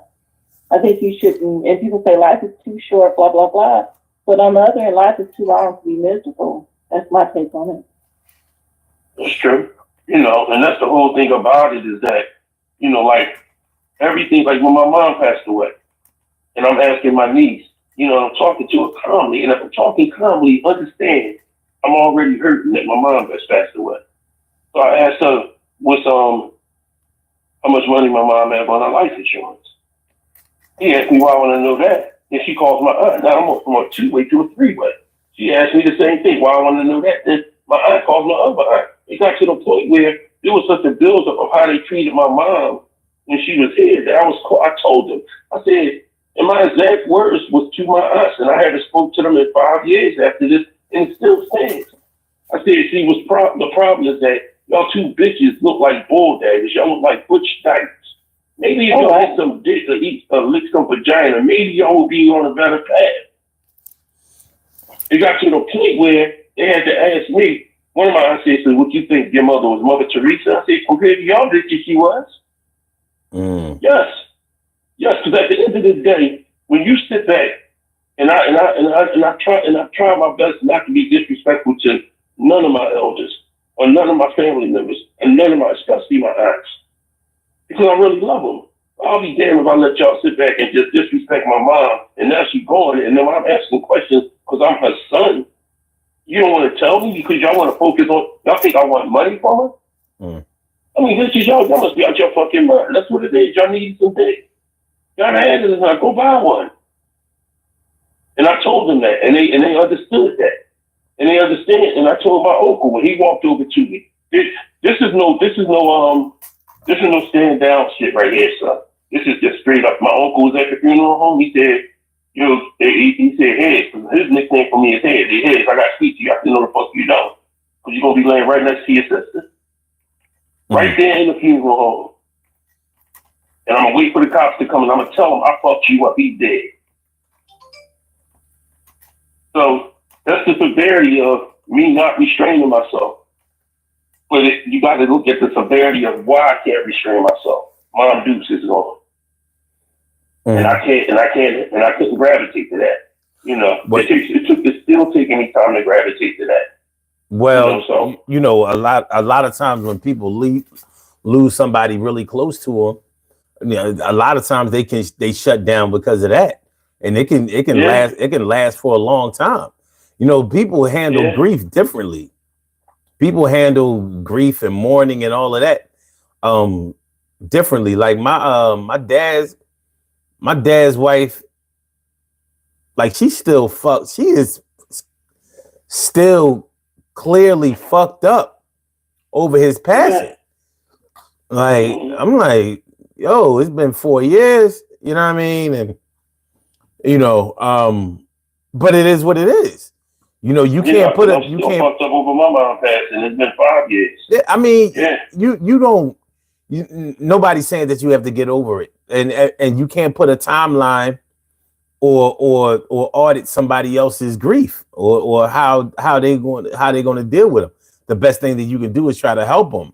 But when you think about the shutdown that can result from somebody losing somebody really close to them, this shit, they can be shut down literally for years. No, they can't work. Can't. Shit, you may have to really employ professional help for some people. It can lead to some people getting 302. Look at a lovebird. When a lovebird dies, that other lovebird within the next couple of days shuts down and dies. That's how deep that lovebird is hurting that his girlfriend or boyfriend is gone. You understand what I'm saying? Mm-hmm. When my grandfather passed away, it took my grandmother shut down so bad that she didn't want to take no medicines. To the point where she went to go have heart surgery, and it took her because she shut down. The love that she had for my grandfather was so intense and so hurtful that he wasn't here no more, that she didn't want to live anymore. So she shut down and didn't want to take her medicine and stuff like that. So I mean, at the end of the day, there's other ways to shut down in everyday life. And I think the common way is the way I said it and the way that Kim said it. You shut down. But the one thing I agree with Kim is that if I shut the fuck up, you better shut the fuck up. Mm-hmm. Because if I shut up and you don't shut up, now you escalating it. You taking it more up. You bringing it more up. Oh, that's definitely taking it. Yeah, and you're antagonizing me at that point. You are purposely antagonizing me at that point because now you want me to be reactive, and I'm trying my best not to. But if you continue doing what you're doing, now we have a situation. And again, it's not because I'm tough, but I just don't have patience. So now we have a result that's going to happen. We're going to have a reaction. So what I wanted to say first, Troy, I want to say, I still feel that and hear that hurt in you. So my condolences. So serious when I say that because we are part of the same club, unfortunately. And so what I think you described is what some of our veterans deal with, and not just our veterans, but I guess people in everyday life is the result of people who deal with PTSD. You know, it is more prominent now than ever before. And, you know, so being vulnerable. So my adult son is dealing with PTSD of some form right now, and he is shut down right now. And it is very difficult to watch this as his mother, because I know the greatness in him, you know.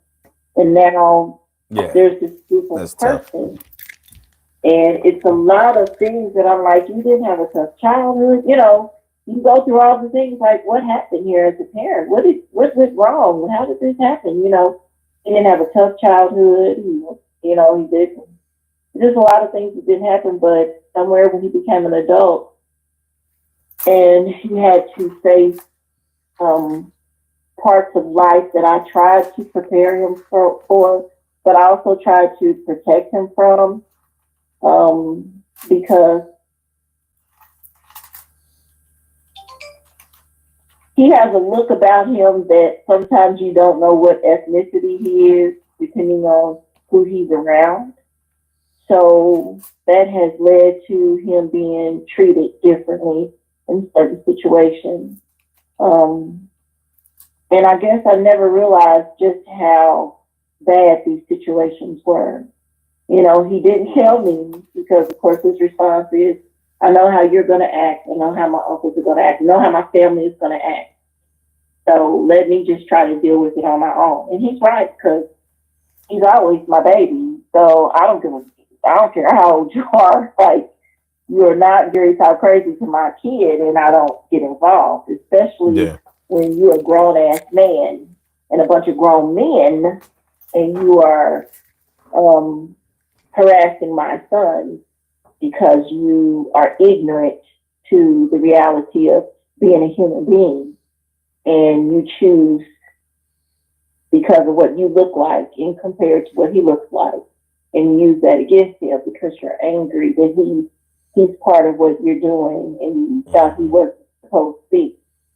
So I didn't realize how that affected him. And with you just saying that, you know, that's a different version of shutting down that I would never consider, because I think it's just people drawing within themselves. But I guess it is the same thing, because now he has shut down to a point where he struggles with just normal stuff that he's always been able to do his entire life. And now he struggles with some of the simplest things. Because this trauma has been with him for so long that one day he just had that final straw. And I don't know. And then he shut down in himself. He tried to protect himself, I guess, because this world is a bitch, you know, and I say it because it's not just him. It's a group of the youth in his age group. You know, I have. How old is he? He's 33. And it's a lot of him, a lot of my cousins, my little cousins who are in their 30s, a lot of their friends who are in their 30s. I see a lot of them on social media in their 30s who are really struggling with this world right now. And a lot of them are going through this, and there are some who are on the cusp of shutting down or talking about it. And I'm shocked because, of course, when we were in our 30s, we went through it, we toughed it out, because I guess we didn't have an option not to, part of it. We are the last generation of latchkey kids, the first generation, the last of the group of latchkey kids. I guess that makes a difference. We were forced to be tough, but we carried some of that trauma on into our adulthood. So there's that. But this group, they are so different. And then the ones after them, they are just done. Yeah. But that group, they when you said what you just said, son, it really makes me think about it because it is these kids deal with deal with trauma differently than we ever had to. Mm-hmm. And again, this world is a bitch. We were faced with racism in the aspect of we grew up, we watched Roots, we saw all these things, and we had parents who were, well, especially you and I imagine you probably did too, Troy, just by the way you talk. We had parents who were kind of on. So we were more prepared and equipped. And I thought I was prepared and equipping him, but at the same time, I was protecting him too, because I remember what it felt like to have somebody call you out of your name and words that you were like, what does that even mean? And what is wrong with you? So I kind of protected him too. And then when it hit him, it just was a different something. And he just never, it's just like one day he woke up and he was like, fuck this, I'm done. That's just what it was like. And then he just started shutting down. So I don't know. I'm getting a different take on it after what you said. I'm really thinking of it in different terms, because to me, shutting down is just, I'm not talking to people, I'm not being bothered with nobody because you wrong me, but in a different way, that's the same thing. And I guess it's what some of our veterans deal with, and even people when we see them who are homeless. That's why I just don't believe in mistreating somebody because they're homeless, because you don't know what they've experienced, you don't know what walk they've gone through, what life they've lived, what has happened to them that has caused them to shut down. And I'm being more specific about some of the ones, like, when it gets cold and they try to get them to come into a shelter, and they're just, I will die out here, I will freeze to death out here because I can't go in that shelter, I can't be around other people. They have shut down within themselves to life and society. So that's just a different way. See, here's the thing, like, I hate that things have to always come back to the word depression, but you can't discount it.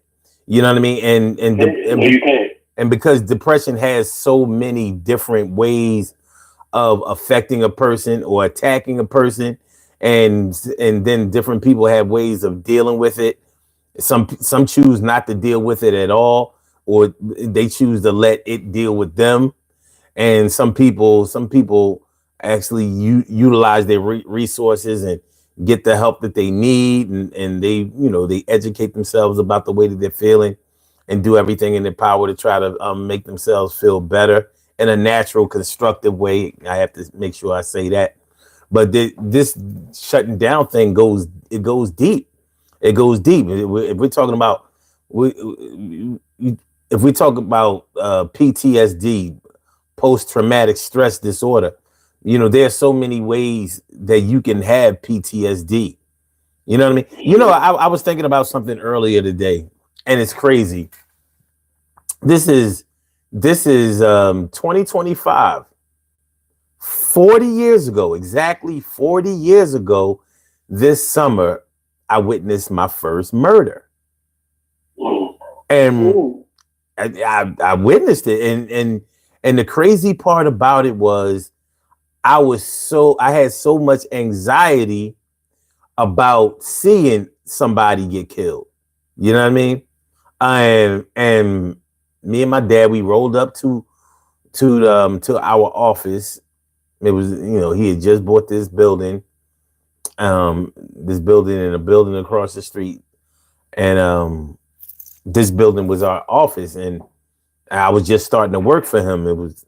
I just finished school for the summer or whatever. And anyway, these two men were fighting, and the boy stabbed him in the heart, or so close to his heart that he beat him off.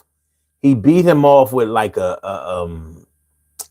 broom, and then he tried to run into the house. And I remember he collapsed on his steps. He collapsed on the steps. He couldn't get up the steps. He collapsed on the steps, looking up, and he just died that way. I'll never forget it. And I was like, the crazy part about that shit was it was part terrifying, but because because it happened so fast and it caught me so far off guard, it didn't scare me as much as, well, one thing is for sure, that was not a good introduction to this part of North Philly. You know what I mean? Like, I was thinking to myself, like, what the fuck? And that was actually representative of how it was around there at that time. And I hate to say that, but it was. That's how you really had to keep your head on a swivel. They was wild, really, really wild. And in that part of North Philly, like, I grew up around North Philly, so but that part I didn't know that much about, and they was off the chain. Later on, I would describe that area as the last stop because people from like what we call, even though I hate to call it uptown, you know, whether you was from Germantown or Mount Airy or West Oak Lane or whatever, either when I saw you down that way, either you were about to get clean or you were about to die. That's it. Because by the time you made it up there, you know, now you in the real drug area. You know what I'm saying? Like, you're not playing around. You ain't got no business being around here if you ain't from around here. This ain't the place to be for anybody who grew up around anywhere halfway decent. So for the faint of heart. Not at all. I mean, it was wilder than anything. I mean, I got so many stories that I can't do it right now. I might talk about it tomorrow on some throwback Thursday shit. But there was so much going on at one time. You couldn't focus on just one thing. And but anyway, but yeah. Where are you at with it now, though? Where are you with it now? Well, that's what I'm trying to get to. Unfortunately, it had the effect of, after witnessing that, I hate to say this shit, but now I was murder ready. So I've seen people get murdered after that, and it just hasn't had the same effect. You know what I mean? I wasn't mentally or emotionally prepared that day consciously, but I guess subconsciously I was more than ready for it.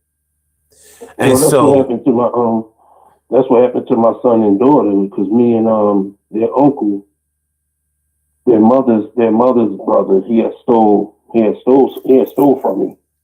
And we was getting ready to go across in the schoolyard, you know, and get in brawl on. Because one thing about it is that if I'm looking out for you, you don't have to steal from me. You know, I looked at him as my little brother, because this is my first kid's mom brother. So we go across the street, I take off my shirt, got my wife beat on. Yeah, I was wearing a wife beat at that time, son. Took my shirt off, had my wife beat on. I'm ready to brawl. He pulls out a 9mm Glock, black. He aimed it at me and shot. It didn't go off. He didn't cock it back. He forgot to.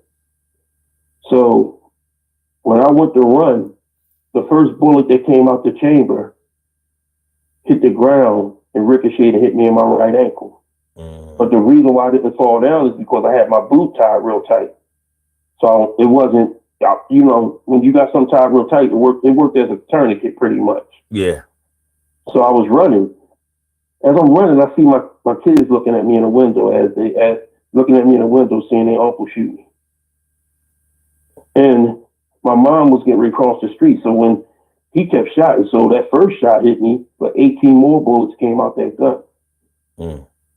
So while I'm running, my mom crossing the street, she falls down and a bullet hit the car window that she was standing in front of, where she fell. So I got around the corner and the cops wound up taking me to St. Agnes Hospital because I got shot in my ankle. And for years, my kids had post-traumatic stress disorder. Shit, how could they not? How could they not?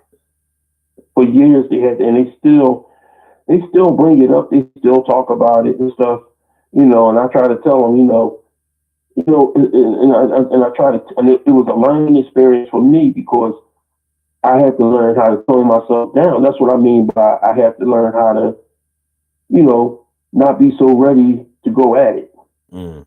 Because I know that there's a fear in other people of me. Because I'm a big guy. I know what I'm going to do. I know I'm confident with these hands. I'm confident with the outcome. And there's people that don't, that pretty much wasn't taught that. If you're a bitch, then don't talk. But when you get a gun in your hand, you instantly become Superman. So yeah, and then I was in a bar one night. Wait a minute. Hold on. Yeah. Because I wanna go back to what I was talking about. I'm sorry for interrupting that too about that. It's cool, but then I want to talk about how that did and should have affected your kids. I mean, I mean, people have witnessed their parents be murdered, and nowadays with all of the social media, all the phone cameras and all of that, a lot of parents have witnessed their children being murdered. You know what I mean? And so it's hard to say how this thing has affected people individually, but you sort of see how it has affected people collectively, where you either see people being desensitized to the violence that's going on out here, or people are so afraid to go out. I mean, it hasn't been that long since we were in a whole pandemic, to whereas we could not go out by law. You know what I mean? We had to stay in. And so when people were staying in, I'm sure that those past traumatic experiences, people that they've lost, people that they've had to deal with, other kind of unresolved trauma and quirks and innuendos and all kinds of shit that's going on with a person during the pandemic. People had to deal with that shit up close and personal with people that they were supposed to love, but that they weren't used to actually having to communicate with. And now they didn't have nowhere to run. So I imagine, like, during the years of 2020, 2021 up until 2022, I imagine that there was a lot. There was probably an unprecedented amount of shutting down in the home. You know what I mean? Now, whether we can see that representative of out here on the streets is one thing, but because we can't even say how somebody might have shut down over Miss Barbara house versus your cousin Bootsy over here. You know what I mean? We can't really say, but life comes at you at the speed of life, and there's nothing that you can really do to run and hide. But some people may just do that: run, hide, refuse to participate, close their eyes, and hope that they become invisible, like a child might do. It's a crazy situation. But yeah, with your kids, what they witnessed, no children should ever have to witness that, ever. Especially because, like you said, they saw their uncle trying to kill their father. That sounds like a lifetime of a therapy to me. That's what that would add up for me.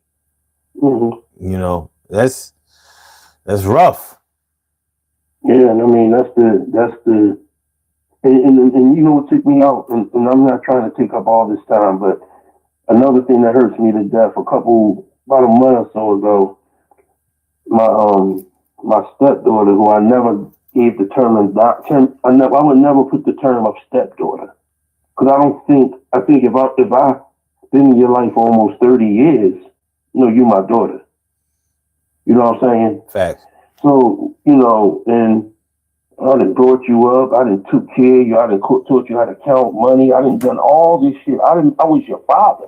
Because your father was a punk motherfucker that didn't want to take care of you and didn't do shit for you. So now that you developing a bond with your father, you know, this is the same man that I got in an argument with him. Me and him got in a fight, and then I fucked him up, and he snuck up behind me, and he the one stabbed me up. Mm.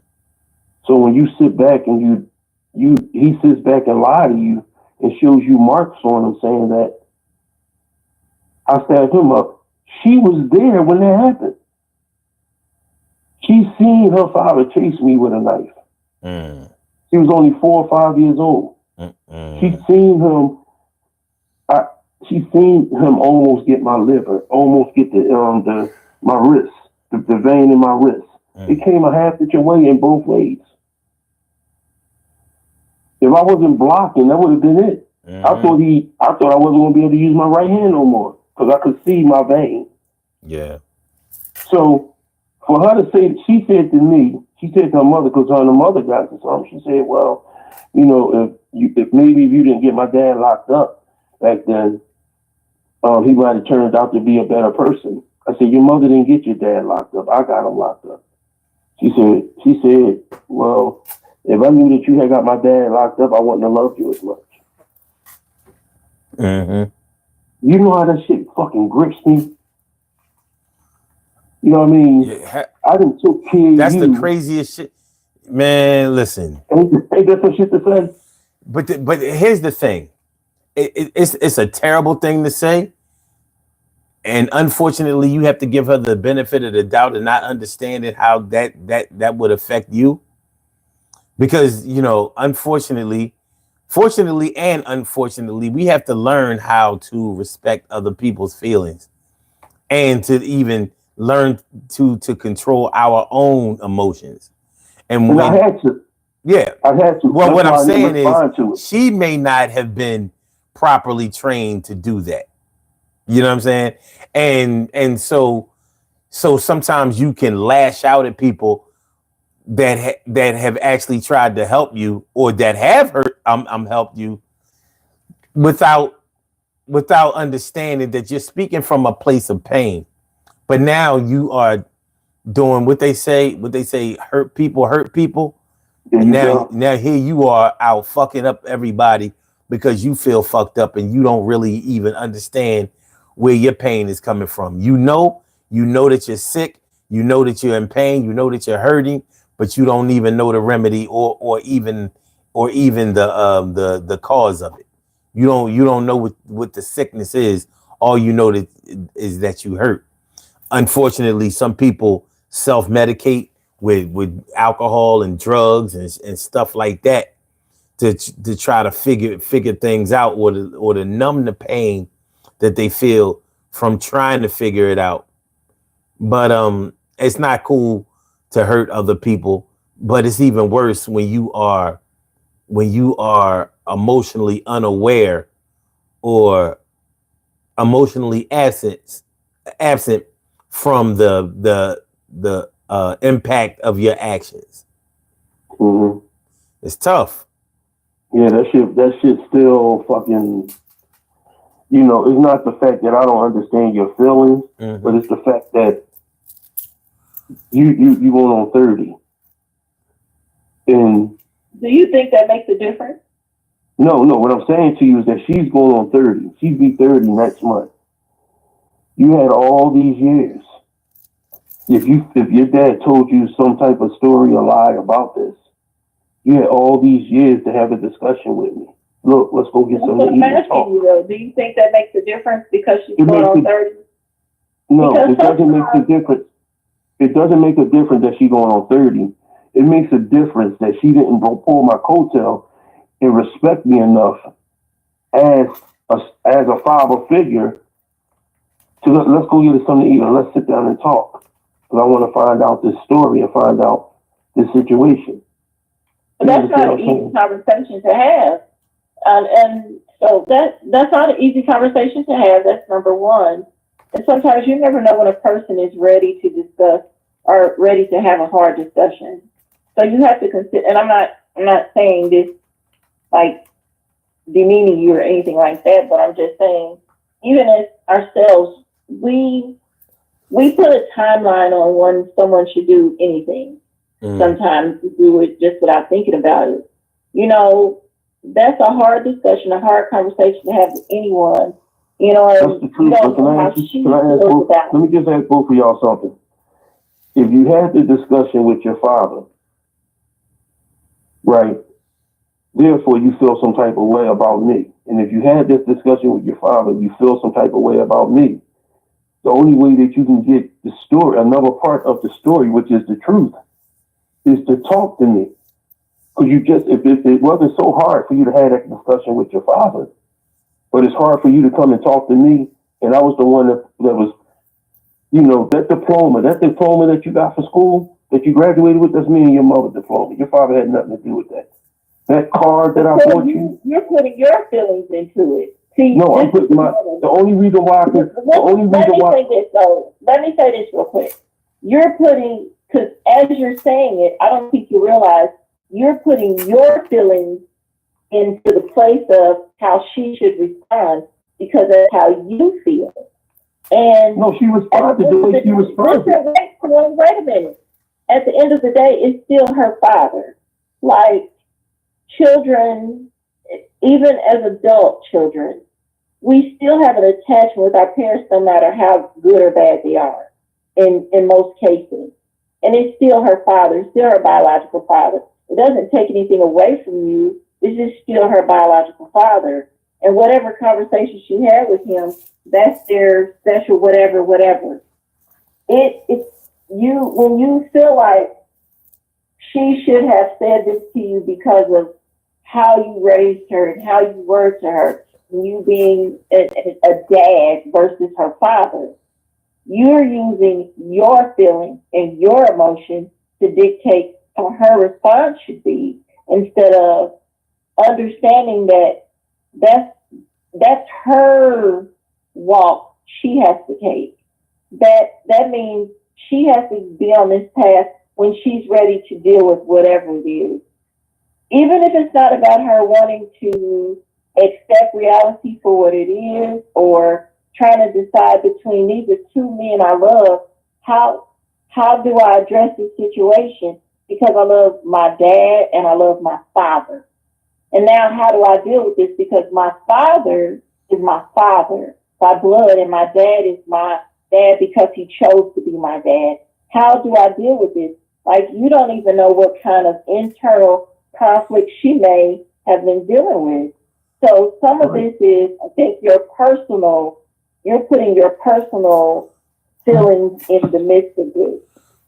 Here's the thing, because I gotta let y'all go. But I'm gonna say this. Troy, in no way do I think that you're wrong. The thing about this whole situation is that when you're getting conflicting information from both sides of people that you love, you know what I mean, and you're left to try to figure out who's the most right, you know. So you may be right, her dad may be right in some things, and there may be even another source that she's getting that we don't know about, that's giving her information. This is bigger. This situation to me sounds a lot bigger than, you know, who raised who, and who should be respectful or pay homage or whatever. This is bigger than that. This is a situation where you have 2, 3, or maybe even more people who have not had a chance to heal. They have not had a chance to get to a better place, but they've existed anyway. You know what I'm saying? Mm-hmm. It's like being on parole and you got shot, and so you can't go to the hospital. So you got to find a way to bandage yourself up and live with this wound until, you know, whatever, because, you know, if you go to the hospital, you know, now here go your PO, you might be back upstate because you ain't got no business being shot. You know what I'm saying? So, and you know, from a bullet wound, there can be all kinds of infections and shit like that. You know, sometimes those infections can be fatal. Sometimes sometimes you may be able to live with them, but it may change it may change some of the quality of life that you may have had. So with that being said, there's a good chance that she's running around here sick and untreated or self-medicating. You're running around here sick, untreated, self-medicating, and there may be and maybe her biological dad, quote unquote, is sick and untreated. You know what I mean? But it's hard. It can be very, very hard to choose between two people that you really love. One thing about it, though, son, and Kim, this is the whole thing about it. I'm not an evil person or anything of that magnitude. Because when that situation happened to me, it was so many people that was, because I don't deal with guys like that. I had so many my people. What you want me to do? You want me to handle this, that, and all that? And it could have been dealt with in an ugly way, but I thought about her. Mm-hmm. I thought about the fact that that's her father. Mm-hmm. So I said, no, I'm not going to do that. I couldn't do that. See, you understand what I'm saying? No. So my love for her is what spared that part. But at the end of the day, when you give a response, when you give a response of on the phone or through a text message saying that if I knew that you did this to my dad, I wouldn't have loved you as much. Then you pretty much made a decision on how you felt about me instead of talking to me. You understand what I'm saying? I don't want no text messages. I don't want no phone. I don't want no duo. I want you on my face. Let's go get something to eat. Let's discuss it and let's just squash it and get to a common ground. There ain't gonna be no. But here's the thing: ain't gonna be no squashing it. It can't be squashed. You can't get this stain out. This shit's stronger. This shit is stronger than curry. Mm-hmm. But here's gonna be the hardest pill to swallow. She come from that, dog. Mm-hmm. At the end of the day, you can't beat sometimes you can't beat the genes. You know what I'm saying? Mm-hmm. It's nature versus nurture. Now you did your part. You did. I like what you just said with that. I love what you just said with it. Nature versus nurture. It is. You done your part. You did the nurture. But here come nature. Now, if anybody think that nature don't do what it wants to do, I've seen a tree or a plant grow through a steel fence. I've literally seen a tree become part of the fence. Mm-hmm. It grew around it. So the same way that nature says, as a plant or a tree, I need to grow toward the light. If this gate is in the way, then I either have to move the gate out of the way or grow through the gate. So the same way that her genetics, you might have to just look at it this way, and this is going to hurt. And you may have already done this, but that's not her talking to you. That's not her responding to you. That's him responding to her. All 23 chromosomes of him is responding to you. And it may take a lifetime for that to grow out, or it may never. Not saying that you ever have to throw her away, but we was talking about shutting down tonight. You may have to, the part of you that thinks that you can fix that may have to either stand down, shut down. No, it's going to shut down until she makes a decision on what she want to do. And that's the whole thing about it. I didn't come off with any type of verbiage or disrespect. And I didn't do anything to hurt you, whatever your dad told you. But like I always tell all my children, I'm not, regardless of who and what's what, I will never disown none of them and put them out in the cold. If she needs anything for my grandchildren, I'm there. Mm-hmm. But you have a father that can be there for you, and let him do his part now. Let him be the father that he needs to be, because he was never there. You know. So I mean, I'm more upset and hurt that she feels that way. Listen, and that you feel like you can't talk to her. I think that you're right. I do. I agree. As a man and a father, I think you're right. But sometimes being right don't fix it. No, it don't. No. You know what I'm saying? It don't fix it. Some things have to play out the way that they play out. All right, though. But that's it, though. That's it. We out. We're gonna do these birthday shout outs and get the fuck out of here. I see y'all tomorrow night. All right, listen. All right. Love y'all to death, man. Appreciate you. Man. Thank y'all so much, man. Thank y'all. I like to thank y'all. I like to thank the podcast. But I specifically like to thank y'all too for, listening to me and allowing me to express myself and guide me in them directions, bro. Listen, man, insight helps. It might not fix everything, but it can help. And we only here to help. We help. We help. I said you have my prayers for sure. Same thing here with your son, most definitely. That's what's up. You and your son, most definitely. We gotta make sure we get them prayers out for everybody. You know what I mean? Yeah. So I really appreciate it. Yeah, I appreciate it. Have a good with everybody. I'm out. Okay. We go bye-bye. All right. All right, y'all. That's what's up. All right, we have some birthday shout outs to do. Some people were born on this glorious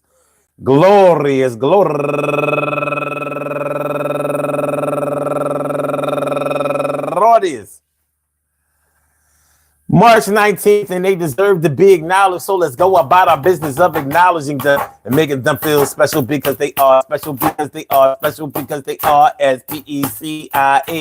They get the RESPECT. They are SPECIAL. They get the RESPECT. They are SPECIAL. They get the RESPECT. They get okay. How we do it. Number one out the box, Stephanie Rose. Happy birthday. And also Hazy Leonardo and my man Elder David P. Hudson Sr. And let me see how you DJ Hudums, Mott Hotep. Happy birthday to you. And also Latrice Brown. And Latondra Ray, Paula Riggins, Lorraine Coles. Let me see. Is that going to wrap it? Oh, and last but not least, my girl activist over there in B-More, Catalina Bird. I want to say happy birthday to all of y'all. And I hope that today finds you all in good health, happiness, mind, body, soul, and spirit. And that goes out to each and every person out there born on this glorious March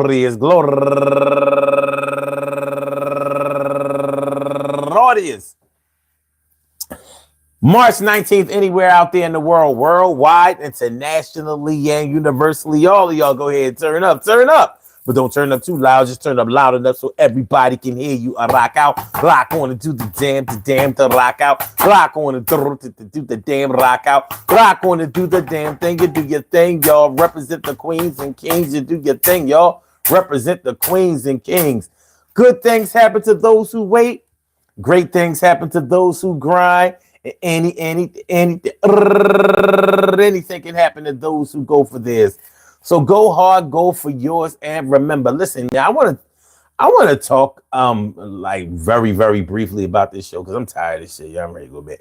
But I'm not even sure if we scratched the surface of what it means to shut down for a lot of people. There are a lot of people. I would imagine anybody who listened to this show tonight for any length of time, if they've ever been in a situation where they have shut down or where they have seen somebody shut down, or if they've been trying to get a grasp or hold or a meaning to why somebody that they're dealing with or somebody that they really care for is shutting down and they haven't been able to pick them back up. They haven't been able to restart them. They haven't been able to recharge their battery. You know, we have a whole lot of things that we have to deal with in our lives individually and personally.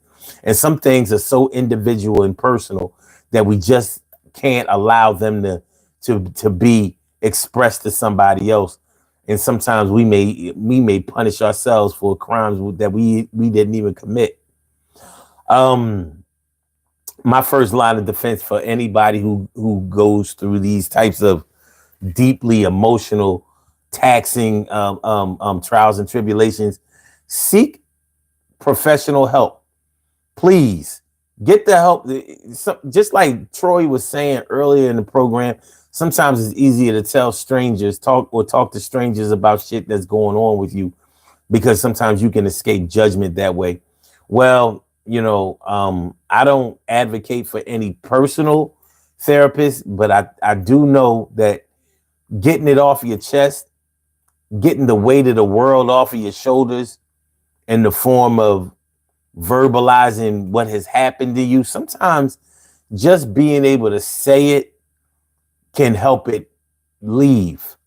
Sometimes when you're unable to say what you need to say or what needs to be said, sometimes you keep it in a space where it doesn't belong. So sometimes you have to talk about it or verbalize it so you can analyze it better, and so it can at least get out. You know, if you've only, I'm going to use this analogy, and this may not be the best one, but for 4:16 in the morning, this is the best one that I have. You know, if you never walk your dog, you got a dog, but you only take him in the backyard to take a shit or a piss, but you never walk him. Well, and after a while, they're going to be shitting and pissing in the same places. They will never know. They will never experience what it's like to be able to shit and piss or relieve themselves in another place, because you never took them any place besides the one place in your backyard to relieve themselves. So in many ways, you have restricted them negatively. And that's sometimes how our emotions remain, the bad emotions remain with us. You know how when something great happens to you in your life and you just can't wait to share that good news with somebody? You're not bragging or anything like that, but you want somebody else to know. Or you have something that can put them on. It could be a job opportunity. It could be a grant or a loan or some type of assistance. Like, listen, man, I can put you on. You can finally get your roof fixed and your basement waterproof. You know what I mean? And you won't have to pay nothing. You know, when you have that kind of good news, you can't wait to spread it. And you know how hard it is sometimes to keep it to yourself. Like, I don't want to keep this to myself. Somebody else needs this. It helped me, and I want to help somebody else. Well, that's sort of how it is when you shut down and have to keep all of that negativity inside of yourself. And therapy sessions can help you. It can help you finally let them motherfuckers get out of there. Y'all saw that movie, The Green Mile? You know what I mean? Where those insects came out of their mouth and now they got to live forever. Well, the pitfalls of living forever is that you have to live with the pain of living longer than everybody else. So everybody who was there for you, on your side, by your side, is gone. You've outlived them. So yeah, you're alive, but the life force that people may have given you has passed on, and you got to deal with that. But you don't have to deal with that for the rest of your life, man.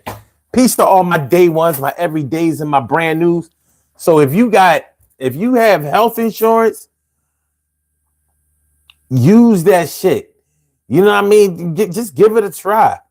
You know, call your service provider and tell them, like, listen, man, you know, I've been thinking about seeking out some therapy sessions. I have some things that I've been dealing with. I think I need to talk to somebody. I did it last year when my man died. When my best friend died last year, I wasn't dealing with it very well. I wasn't dealing with it very well. And I set up a session, and I talked to a therapist. My problem is, because I do this shit every day, this is my fucking therapy. So I'm damn near equal with the motherfucking therapist.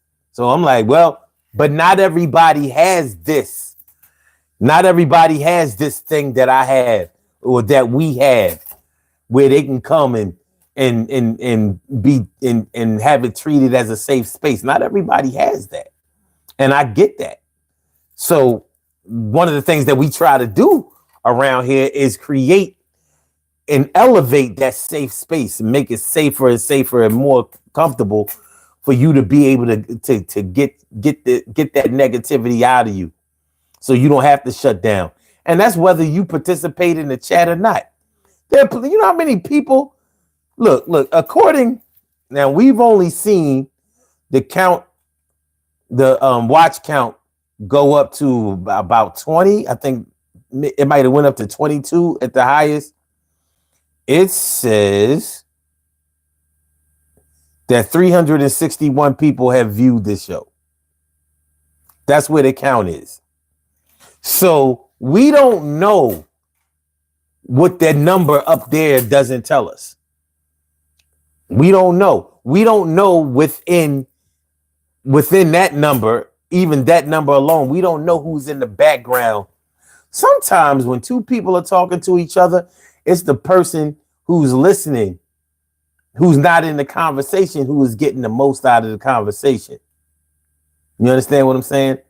So, regardless of how you get it, I'm glad that you get it. Peace to all my day ones, my everydays, and my brand news. I love y'all to death, resuscitate y'all, love y'all right back to life. We will be back tomorrow. Yo, we won't beg and borrow. And hopefully we be happy, no sorrow. But we gotta deal with this shit, and it's a hell of a hit. And sometimes I feel like I'ma shut it down. Sometimes I feel like I ain't coming around. Sometimes I feel like we could never be friends. Sometimes I'm just happy and I got my ends. Sometimes I got money and I still feel broke. Sometimes I want to reach out my hands and choke the person that I feel is responsible for the way that I feel. Sometimes I think the shit is real. Sometimes I go to bed and I dream and I still sleep, but it really does seem as if I'm awake and I'm living a nightmare, and I think somebody never really cares. So I still share, and I'm still here, and you're here too. So what we gonna do? We going to help each other out and still make sure that we got each other's back and act like we know that. Yo, at this particular time, I'm going to be here and I'm going to make sure you shine. And if I got 50 cents, you got a quarter. And that goes, we're going to split that between your son and daughter. So they get 12 and a half. They get 12 and a half. And we going to still do that shit. Mr. Bubble Bath. All right, y'all, I'm out. Hit the like button, share the show, subscribe to the channel. If you haven't subscribed to the channel yet, the results of the poll. Out of 32 votes, the question is, how do you handle being yelled at or negative confrontation? 47% says I shut down sometimes. 19% says I lash out. 9% says I get violent. And 25% says I try to reason with the person. That's what we're working with. Y'all be safe, man. Have a good night tonight. And let's maximize that, multiply that, and stack more on top of that tomorrow night. Peace.